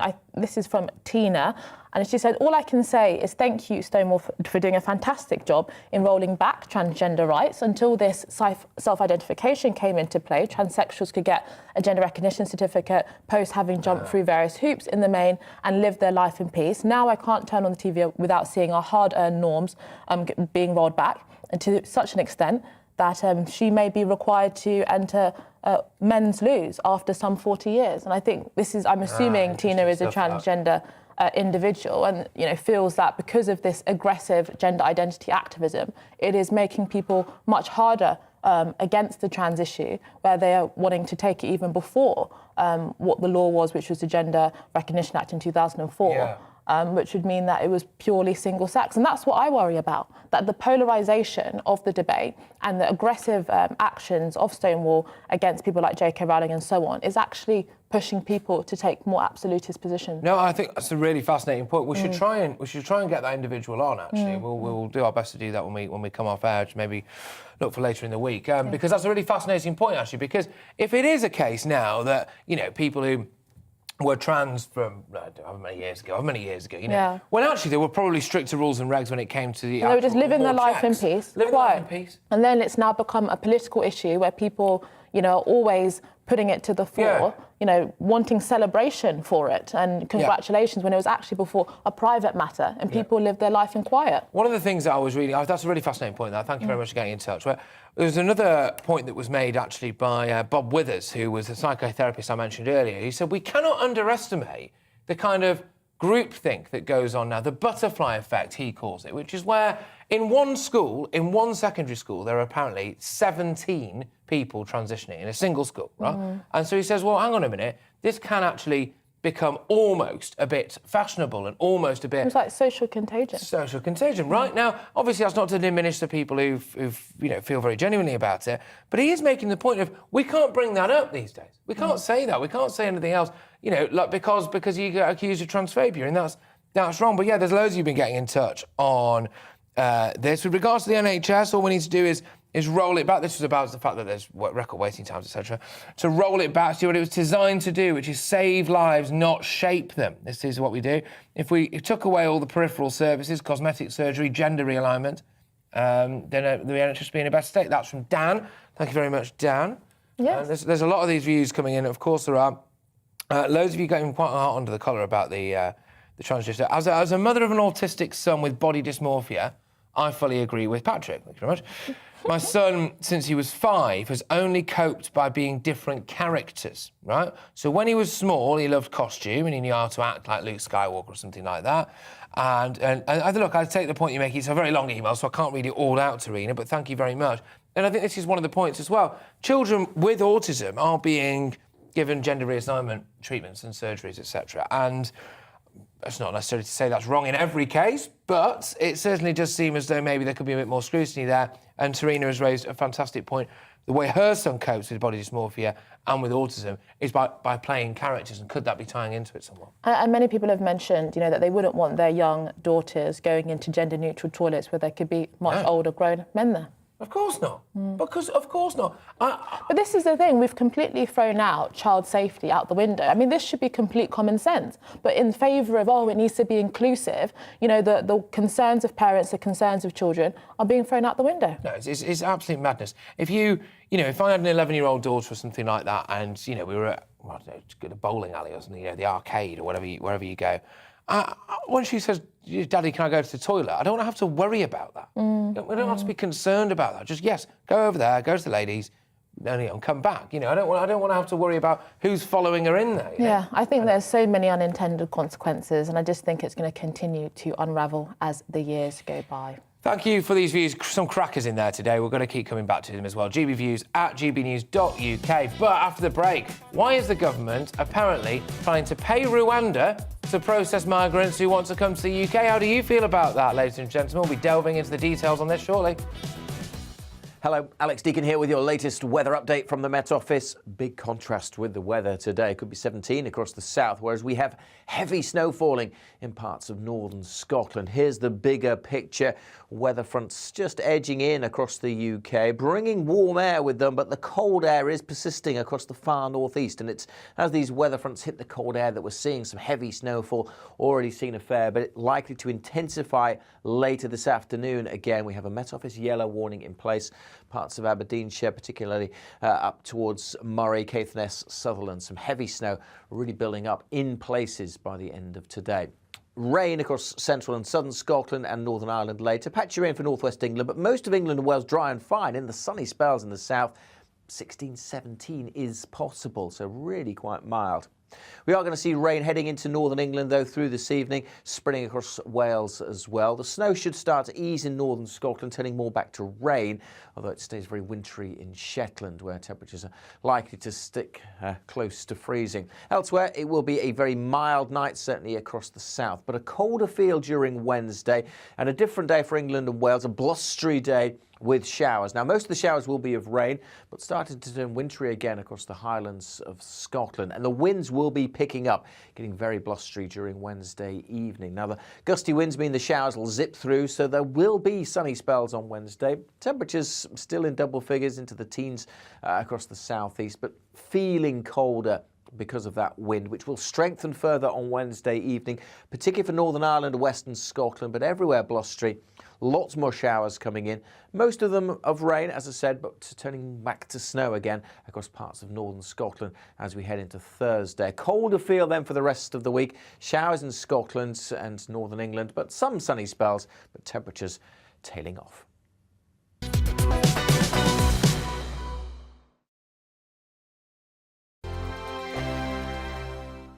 Hello, I'm Michelle Dewberry, and you can join me every weekday 6 till 7 on Jubes and Kerr. Me and my panel will get stuck right into the day's events, and I can tell you, in fact, I can warn you, expect some robust debates, some strong opinions and perspectives from both sides of the fence. It's about you at home as well. I love to read out all of your comments, or at least as many as I can. So join me, Michelle Dewberry, Monday to Friday, 6 till 7 on Jubes and Kerr.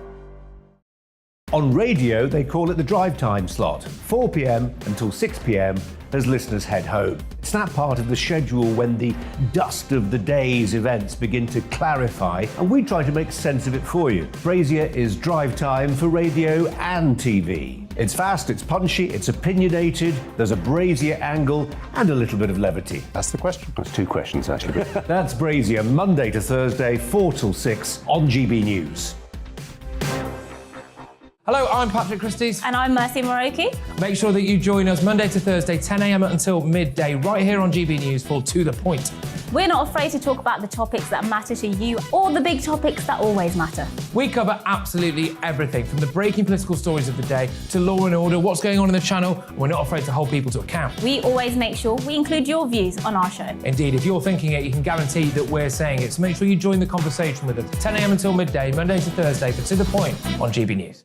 I'm Dan Wootton. Join me Monday to Thursday from 9 to 11 for the feistiest and most fun news debate on TV, where free speech reigns. I'll bring you a sharp take on the day's biggest stories, bombshell newsmaker interviews, and A-list guests. And I guarantee you, no spin, no bias, no censorship, and no reason to go to bed. That's Dan Wootton tonight, Monday to Thursdays from 9 on GB News. Where would you like to go? Just take me to the studio, please, mate. You know where you're going. I've got a show to do. Friday Night Feast on GB News, 7 p.m. And it's like nothing you've ever seen before. We take a different angle on the week's biggest news stories. The viewers and listeners set me some absolutely mad challenges to do. We tried to rehome a rescue dog. And yes, there's some other wacky stuff in there as well. I feel like I could take on the world. Well, that's that. Friday Night Feast with me, Patrick Christys, every Friday, 7 till 9 p.m. on GB News. Be there. Every night at 11 on GB News, we bring you the next day's stories the day before. It's basically like time travel. If it's a big story, we'll cover it, guaranteed. But we'll also have some fun along the way.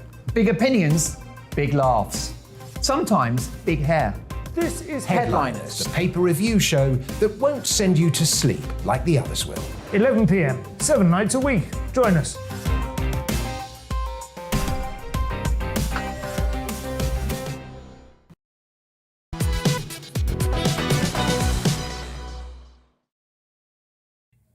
It's almost 11:25. This is To The Point on GB News with me, Anaya Flaren-Iman and Patrick Christys. We're live on your TV, online and radio this morning. We are. Now, the government is reportedly planning to pay to fly migrants to Rwanda rather than process them here in the UK.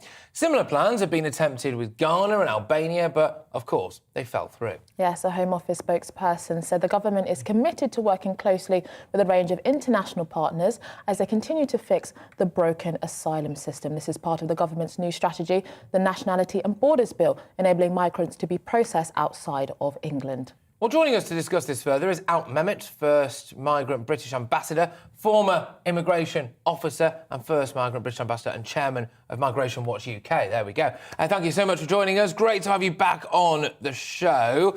So, is this going to happen? I share Inaya's scepticism.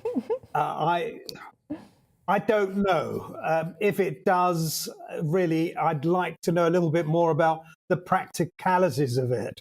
You know, how are they going to be flown out there? Who's going to be looking after them when they are there? What's going to happen when they go through the process and it all comes to an end and they're refused and turned down? It just, to me, it seems like a headline-catching little announcement. And it's interesting that this came on the back of the latest surge, which is now over three times the number coming in so far this year than came in the same period last year. So I just wonder, really, whether the government has thought it through. And secondly, if they have thought it through, what is it that persuades them that it's actually going to work? However, I have no problem with the principle of overseas centres where their applicants are being considered. That's fine, but it isn't in itself enough, I'm afraid.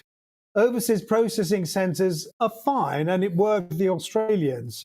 But in this case, what's going to happen really to those who are considered inadmissible? And that's what the legislation, for example, is suggesting is going to happen. Will they be still considered? Will they be taken to Rwanda? what happens with those who, frankly, having been considered, are denied asylum? Will they still be flown over? Will it all be done quickly? Are the Rwandans going to be looking after them while they're there? So lots and lots of questions that I think the government needs to answer and address, really, before we can say whether this thing is going to happen and whether it's going to work.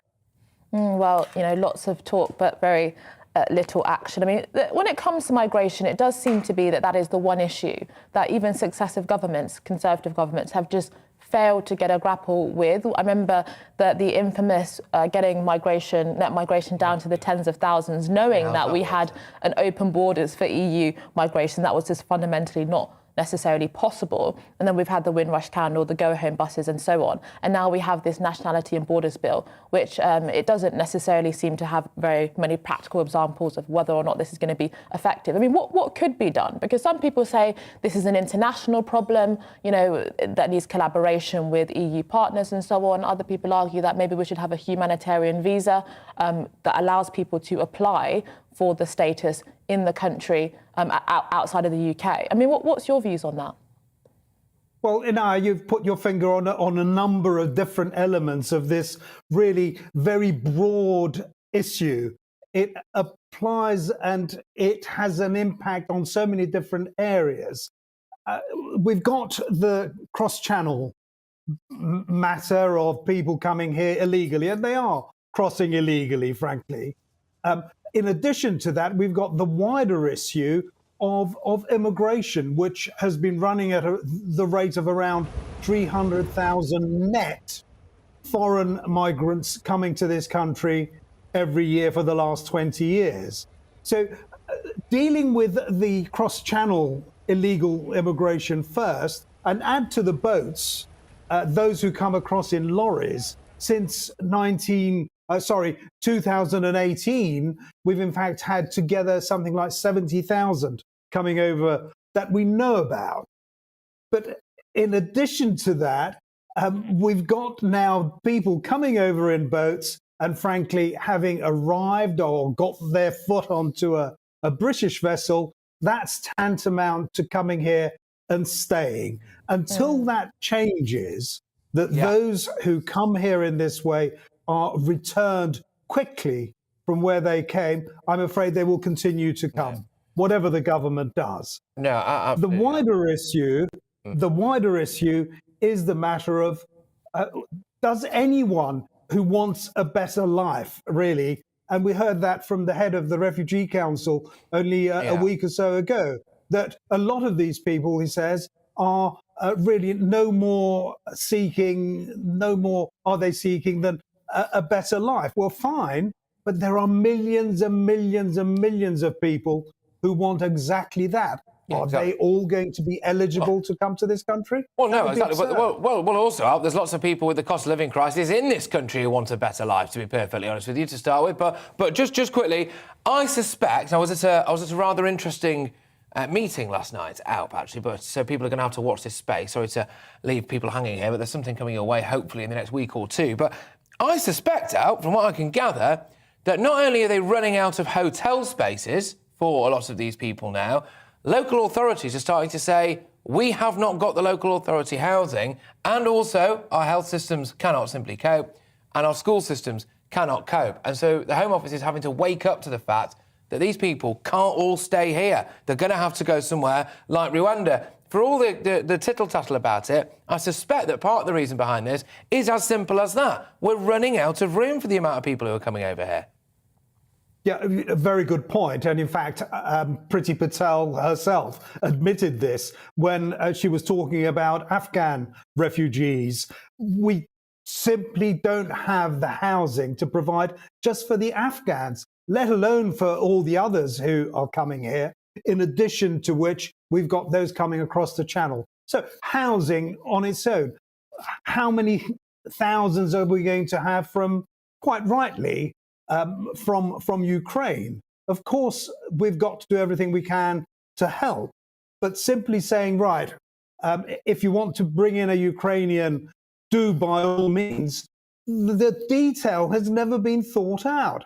Now people are complaining that they've said they will take in Ukrainian refugees, but the government is too slow in giving them the authority, giving them the permission. Well, for goodness sake, we're talking about hundreds of thousands of people here, not just from Ukraine, from elsewhere as well. Well, thank you, Alp Mehmet, Chairman of Migration Watch UK. Thank you for joining us and giving your thoughts. And obviously he was in, I didn't get to say goodbye to him in Greek. He's still there. Bring him back up. Get him back on. Get him back on. Come on, let's do it. Hey! Kalimera Faristo. Yasu. There you go. See, that's the extent of my Greek knowledge. Hey, there we are. Fantastic. Okay, and that's all the Greek I know. Right, apart from Misaka. Anyway, right, thank you very much. After the break. Holidaymakers face delays and cancellations. Our reporter Bradley Harris has been at Manchester Airport with the latest. And we'll have the one and only Simon Calder in the studio too. But before that, a look at this morning's news.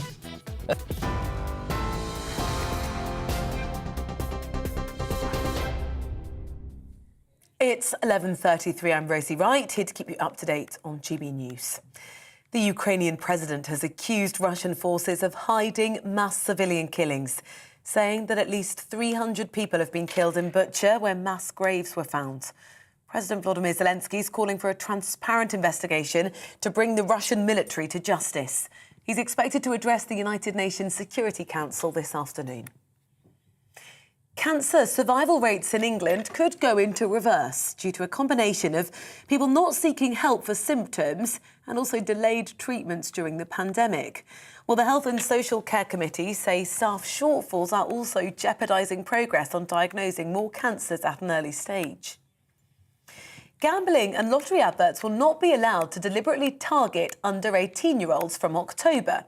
Celebrities, sports stars and influencers that appeal to young people are going to be banned from featuring in those adverts. The Committee for Advertising Practice revealed the new measures, which aim to protect children and teenagers from one of the world's largest gambling markets.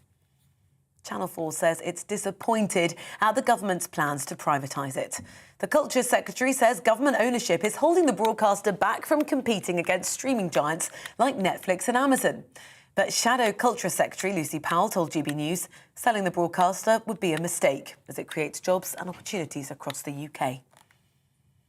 Climate activists Just Stop Oil have blocked an entrance to Kingsbury Oil Terminal in Warwickshire. Protesters have ignored a temporary High Court injunction banning protests outside oil terminals by laying in the road and preventing tankers from entering and exiting the site. It's part of a series of ongoing protests demanding that the government stops new oil and gas projects. You're up to date on GB News. We're on your TV, online and radio. Shortly, we'll be back to the point.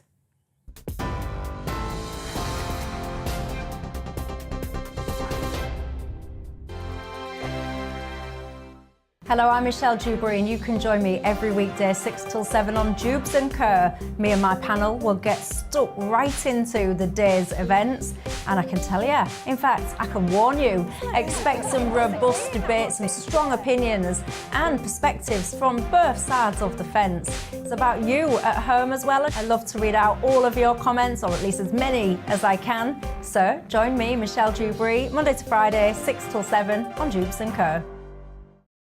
On radio, they call it the drive time slot, 4 p.m. until 6 p.m.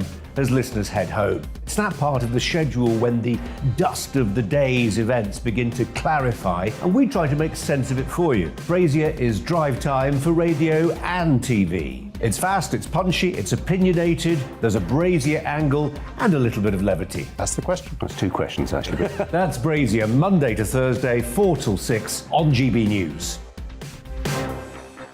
Hello, I'm Patrick Christys. And I'm Mercy Muroki. Make sure that you join us Monday to Thursday, 10 a.m. until midday, right here on GB News for To The Point. We're not afraid to talk about the topics that matter to you or the big topics that always matter. We cover absolutely everything, from the breaking political stories of the day to law and order, what's going on in the channel. We're not afraid to hold people to account. We always make sure we include your views on our show. Indeed, if you're thinking it, you can guarantee that we're saying it. So make sure you join the conversation with us, 10 a.m. until midday, Monday to Thursday, for To The Point on GB News. I'm Dan Wootton. Join me Monday to Thursday from 9 to 11 for the feistiest and most fun news debate on TV, where free speech reigns. I'll bring you a sharp take on the day's biggest stories, bombshell newsmaker interviews, and A-list guests. And I guarantee you, no spin, no bias, no censorship, and no reason to go to bed. That's Dan Wootton Tonight, Monday to Thursdays from 9 on GB News.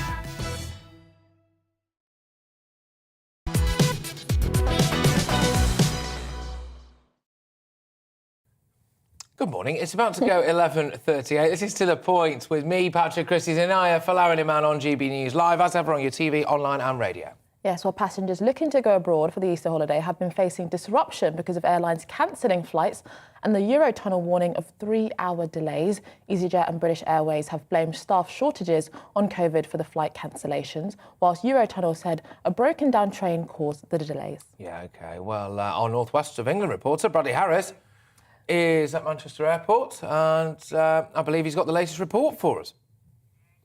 Yeah, I've just been inside Terminal 1 check-in hall, and it may look quiet outside this terminal building, but when you go inside, that's where you really start to see the chaos unfolding. There are hundreds of people queuing up just to get into security. I'm talking hundreds of people queuing up all the way through the terminal building, right outside to the taxi rank where people are dropping off their family, their friends to go on holiday, because many people, of course, will be going abroad for the first time for their Easter holidays since COVID restrictions for international travel were dropped.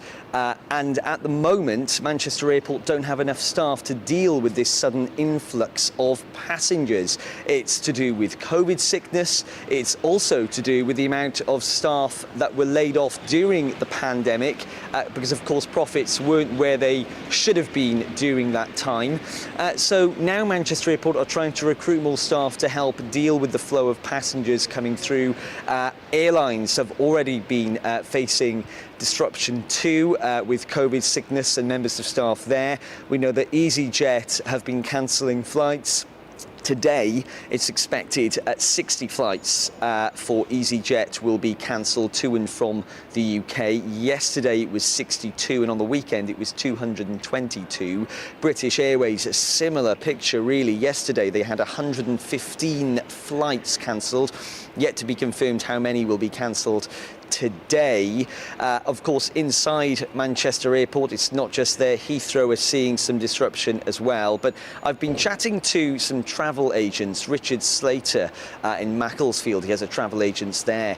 He's been telling me that customers have been coming up to him and saying, look, I want to fly from Liverpool Airport instead to avoid disruption, because certainly people have been waiting for hours to try and board flights here at Manchester Airport. One woman hadn't seen her family since the pandemic began, was going to go away to go and see her relatives for the first time in a long time, was waiting 3 hours for their flight because of the lack of staff here, ended up missing the flight even though she waited 3 hours. So at the moment, people are turning up, expecting to go abroad, but when they get in there, that's when they'll start to see long wait times, really long wait times, people queuing up for a considerable amount of time. Now, Manchester Airport have apologised, and they have said that they aim to provide a better service than this, but we'll have to see what happens in the coming days. Certainly at the moment, it is chaos inside the terminal building. Bradley Harris there. Well, there we go. Thank you very much for that report. Now, ladies and gentlemen, just bow down in the presence of greatness. We have the godfather of travel in the studio with us, Simon Calder, travel expert. Now, just you were listening to that intently. Go on. OK, so Patrick, they're giving us the latest cancellations. To bring those up to date, EasyJet, well over 70, most of those to and from Gatwick Airport, its main base, where it's launched, can you believe, the biggest summer programme ever, so even bigger than summer 2019, which was the most recent normal summer. British Airways up to around 70 cancellations, all of them to and from Heathrow Airport. And the crucial thing about that is that they tell me that all but a handful, people actually learnt a week or two ago that their flight was going to be cancelled, and so therefore they've kind of made arrangements. So that doesn't really count. They would claim as a cancellation, like you get to the airport and suddenly there it is cancelled. In terms of queues, what's really worrying about Bradley's report is that this is happening now. We're in the middle of the morning. Normally, you get a real surge at the start of the day because you've got the first wave of flights going out. And by mid-morning, I'd expect to sort of bowl up and maybe spend 10 minutes in the queue. But if you're getting several hours, that's a real problem. Partly, it's understandable passenger behaviour. So if you've got a flight out this evening, you might think, well, we just watched GBNews. We're going to get to the airport 6 hours early. That way, you'll be pretty sure that you get through, but you will then perhaps delay other passengers. So it's a horrible, horrible mess. I mean, this isn't a very good look for the travel industry, though. I mean, having 2 years of people having their flights disrupted because of COVID, you would have hoped that they would have prepared for a big boom so that their industry could bounce back. That's exactly right. Now, OK, think about the travel industry. It's the industry of human happiness, and therefore you've got a vast number of very profoundly optimistic people running it. So therefore, British Airways can say, yeah, we're going to be back almost to 2019 levels. EasyJet can say we're going to do even more. It's going to be great. Now, the trouble is, some of the miserable old grumps who would previously maybe have said, actually, I think you'll find that we wouldn't be able to do that because of this and this and this. They've left the industry because, of course, when aviation collapsed to 5% perhaps of what it was, the airlines couldn't keep everybody on. Some were furloughed. Other people went out and got other jobs. Frankly, there's you can get a job on the ground which isn't as stressful as being in security, and therefore they just don't have the people. And COVID is certainly responsible for a bit of it, but certainly not all of it. There are profound problems. They are getting easier, but there's everything through to there's one particular dimension, which is that getting security clearance and getting passes made isn't happening fast enough. But you know a thing or two about this because you used to frisk people at Gatwick. I did, and stress that was a job, not a hobby. This was in the olden days, though, when it was all quite sort of relaxed. You have far fewer passengers. Now it's an absolute industry, and the airports are sort of saying to the passengers, hang on, we know it's a couple of years since you flew anywhere, but the rules are still the same. So part of the problem is that people will turn up with all their sun lotion and everything else, and they've forgotten the 100 millilitre rule. And as soon as your bag gets diverted onto that bit and they have to go through it by hand, everything starts gumming up. So be sure that you know what the rules are. Just a bit of positivity to finish now. I want some top tips about where to go, asking for a friend, about where to go this summer, somewhere cheap, somewhere affordable, somewhere not too far away, maybe, Yeah, well, it has to be the Baltics. The Baltic coast, OK? Everywhere from the right across Poland, north coast is basically just one long beach for hundreds of miles. That takes you down to beautiful city of Gdansk.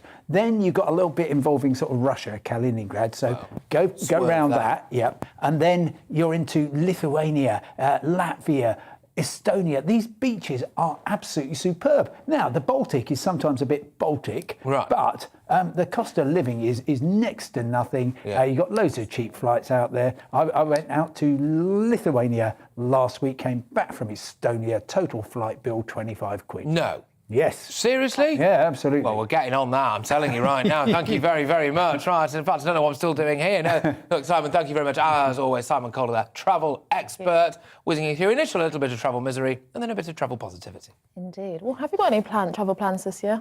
Maybe like Italy for the Baltics, it sounds like I've got to go there actually. No, I haven't really. I had quite a big one in February, didn't I? So I thought that's enough. That's enough holiday for me. I'd really like to go interrailing. Would you? Yeah. I'm not really interrailing myself, to be fair. But anyway, so moving on from that. Thank you. I'm here all week. The cost of living crisis isn't going away. Serious shift in tone. Homelessness charity Shelter are speaking out about pressures faced by many in the private rented sector. Yes, they claim 1.9 million people rely on housing benefits to keep a roof over their heads. Shelter has also slammed Chancellor Rishi Sunak for doing little to help struggling renters. Well, joining us now to give us more is CEO of Shelter, Polly Neat. Thank you for joining us, Polly. I mean, what was your reaction then to Rishi Sunak's statement in relation to finances? Because, as I just mentioned in the introduction, it did seem that for housing, it wasn't very big benefit for them.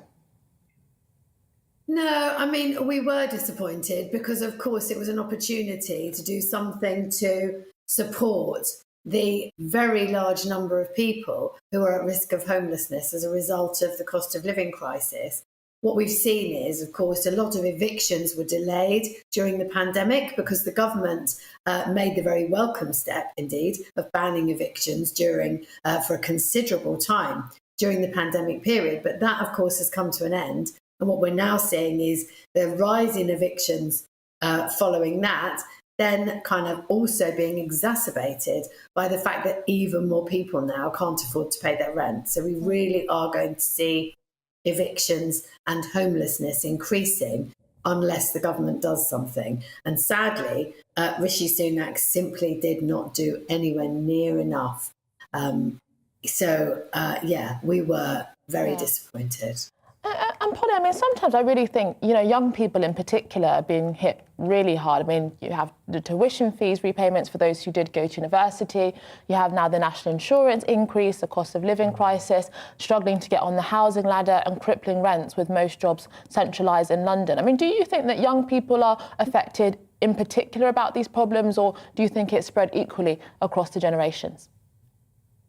I think different people have different roots into the impact of the housing emergency, if you like. So you just listed there a lot of the pressures on young people, and you're absolutely right. Home ownership is absolutely plummeting. Homes,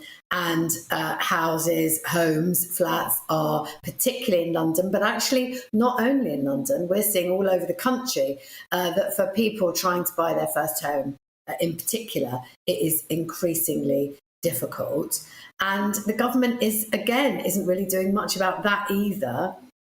What the government really needs to do is to build homes that people on low incomes can actually afford to rent. And until they do that, they're going to keep on having to bail out people who are on the brink of homelessness.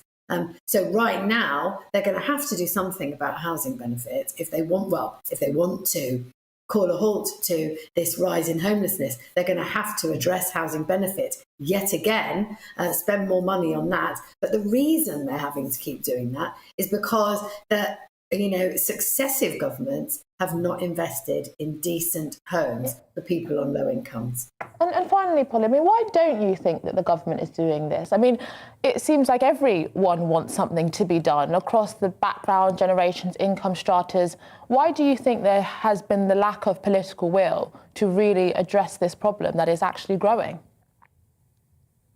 I think if you're looking at building really genuinely affordable homes, by which I don't mean the kind of shiny home ownership products that the government calls affordable homes, but which are actually not affordable to people trying to move out of private renting. If you really want to build properly affordable homes, then it does mean investment. And I think the government is finding that a tough decision. However, what I would point out is they're spending absolute billions on benefits in order to deal with this emergency, when actually that money would be much better invested in actually building homes. Yeah. So yes, thank you very much. Sorry to whiz you on through at the end there. We've just got a couple more bits and bobs to squeeze in before the end of the show. So thank you very much, CEO of Shelter there, Polly Need. Great to have you on the show. Right, well, we always like to finish here with some of the headlines that you might have missed. Some of them might bring a smile to your face, some might not. Let's start. A 60-year-old German man has allegedly received 90 COVID jabs in order to sell fake vaccination certificates with real vaccine batch numbers to anti-vaxxers. Well, capitalism, always a way to make money. I mean, it's a brave man. Officials caught the 60-year-old man at a vaccination centre in Eilenburg, Germany. He turned up for his COVID shot for the second day in a row, carrying several blank vaccination cards with him. I thought maybe it was just because the Germans were so efficient at giving out the vaccine. I mean, there's always one, isn't there? There's always someone that, decides to take it to an extreme. That, with your own body, though, I mean, getting jabbed up to the eyeballs, that's quite a big... Quite a big thing. He's the opposite of an anti-vaxxer, isn't he? moving away. After being introduced, there we go, being introduced to the country by drug kingpin Pablo Escobar in the 1980s. And you know what? That'll be his enduring legacy. Well, yeah, the ranch where Escobar held his... Well, I think, didn't he say he was just a pharmacist? Pablo Escobar? Yeah. He said a lot of things. You could hardly hear him over the gunfire, though. But, yes. Yeah, I mean, I think that they are a lovely animal. Well, yeah, but if you get too close, then they'll rip your head off. Yeah, but they can introduce them as part of... Look at that, it's chasing a bloke. Oh, they're gorgeous. Yeah, anyway. So the ranch where Escobar held his 4 hippopotami was abandoned, following his death in 1993, but the hippos continue to survive and thrive and reproduce to the point where almost 100 of them... What, just from 4? Yeah, I know. Oh, that's impressive. It is impressive. Well, you know the phrase, at it like hippos. And along the banks of the Magdalena River, where they have no natural predators. Wow. Well, I'm impressed by that. Yeah, well, good. Well, glad. Scientists have ignored the warning from late physics professor Stephen Hawking. They're pushing ahead with a plan to beam a radio message into deep space in order to be received and understood by an intelligent alien civilization. Bad news. Bad idea. Be careful what you wish for. Be careful what you wish for. The message contains a code revealing Earth's location, a human stick figure, and a representation of DNA. I mean, that's a bit worrying, don't you? But that's a massively... How do we know that the aliens would have any idea what any of that means? I suspect they're more intelligent than us. I think that actually advanced aliens have actually just become, almost like air. They're not even physical. They're not embodied anymore. They're just floating. Right, everything okay? Floating mist. I see you. Right, so well, first we have Randy Hippos, and now we've got Inaya's theory on an alien master race. But yeah, hey, look, you know what? Why not, though? Seriously, why not? We don't know, do we? We don't know. It's an infinite universe. I think it's bad news. I think if they find us, they'll bump us off. Right, OK.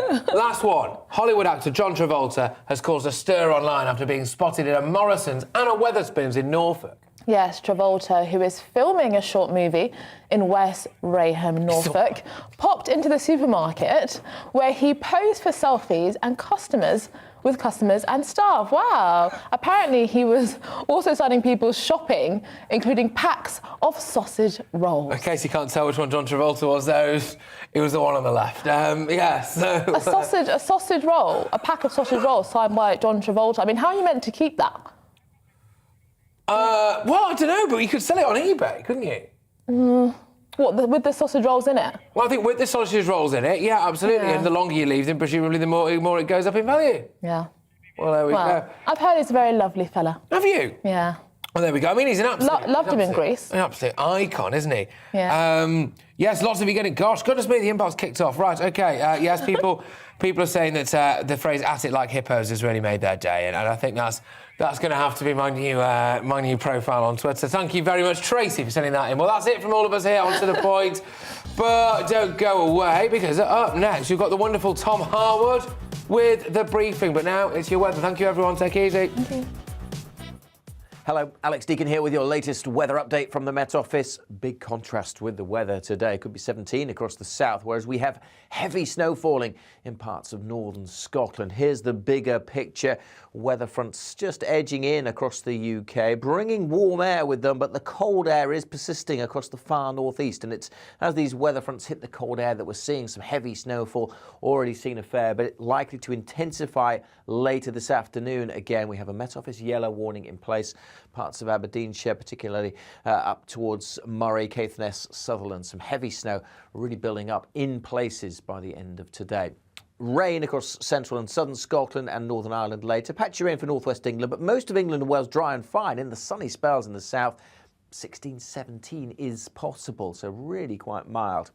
We are going to see rain heading into northern England, though, through this evening, spreading across Wales as well. The snow should start to ease in northern Scotland, turning more back to rain, although it stays very wintry in Shetland, where temperatures are likely to stick close to freezing. Elsewhere, it will be a very mild night, certainly across the south, but a colder feel during Wednesday, and a different day for England and Wales, a blustery day with showers. Now, most of the showers will be of rain, but starting to turn wintry again across the Highlands of Scotland, and the winds will will be picking up, getting very blustery during Wednesday evening. Now, the gusty winds mean the showers will zip through, so there will be sunny spells on Wednesday. Temperatures still in double figures into the teens across the southeast, but feeling colder because of that wind, which will strengthen further on Wednesday evening, particularly for Northern Ireland and Western Scotland, but everywhere blustery. Lots more showers coming in, most of them of rain, as I said, but turning back to snow again across parts of northern Scotland as we head into Thursday. Colder feel then for the rest of the week. Showers in Scotland and northern England, but some sunny spells, but temperatures tailing off. On radio, they call it the drive time slot, 4 p.m. until 6 p.m. as listeners head home. It's that part of the schedule when the dust of the day's events begin to clarify, and we try to make sense of it for you. Brazier is drive time for radio and TV.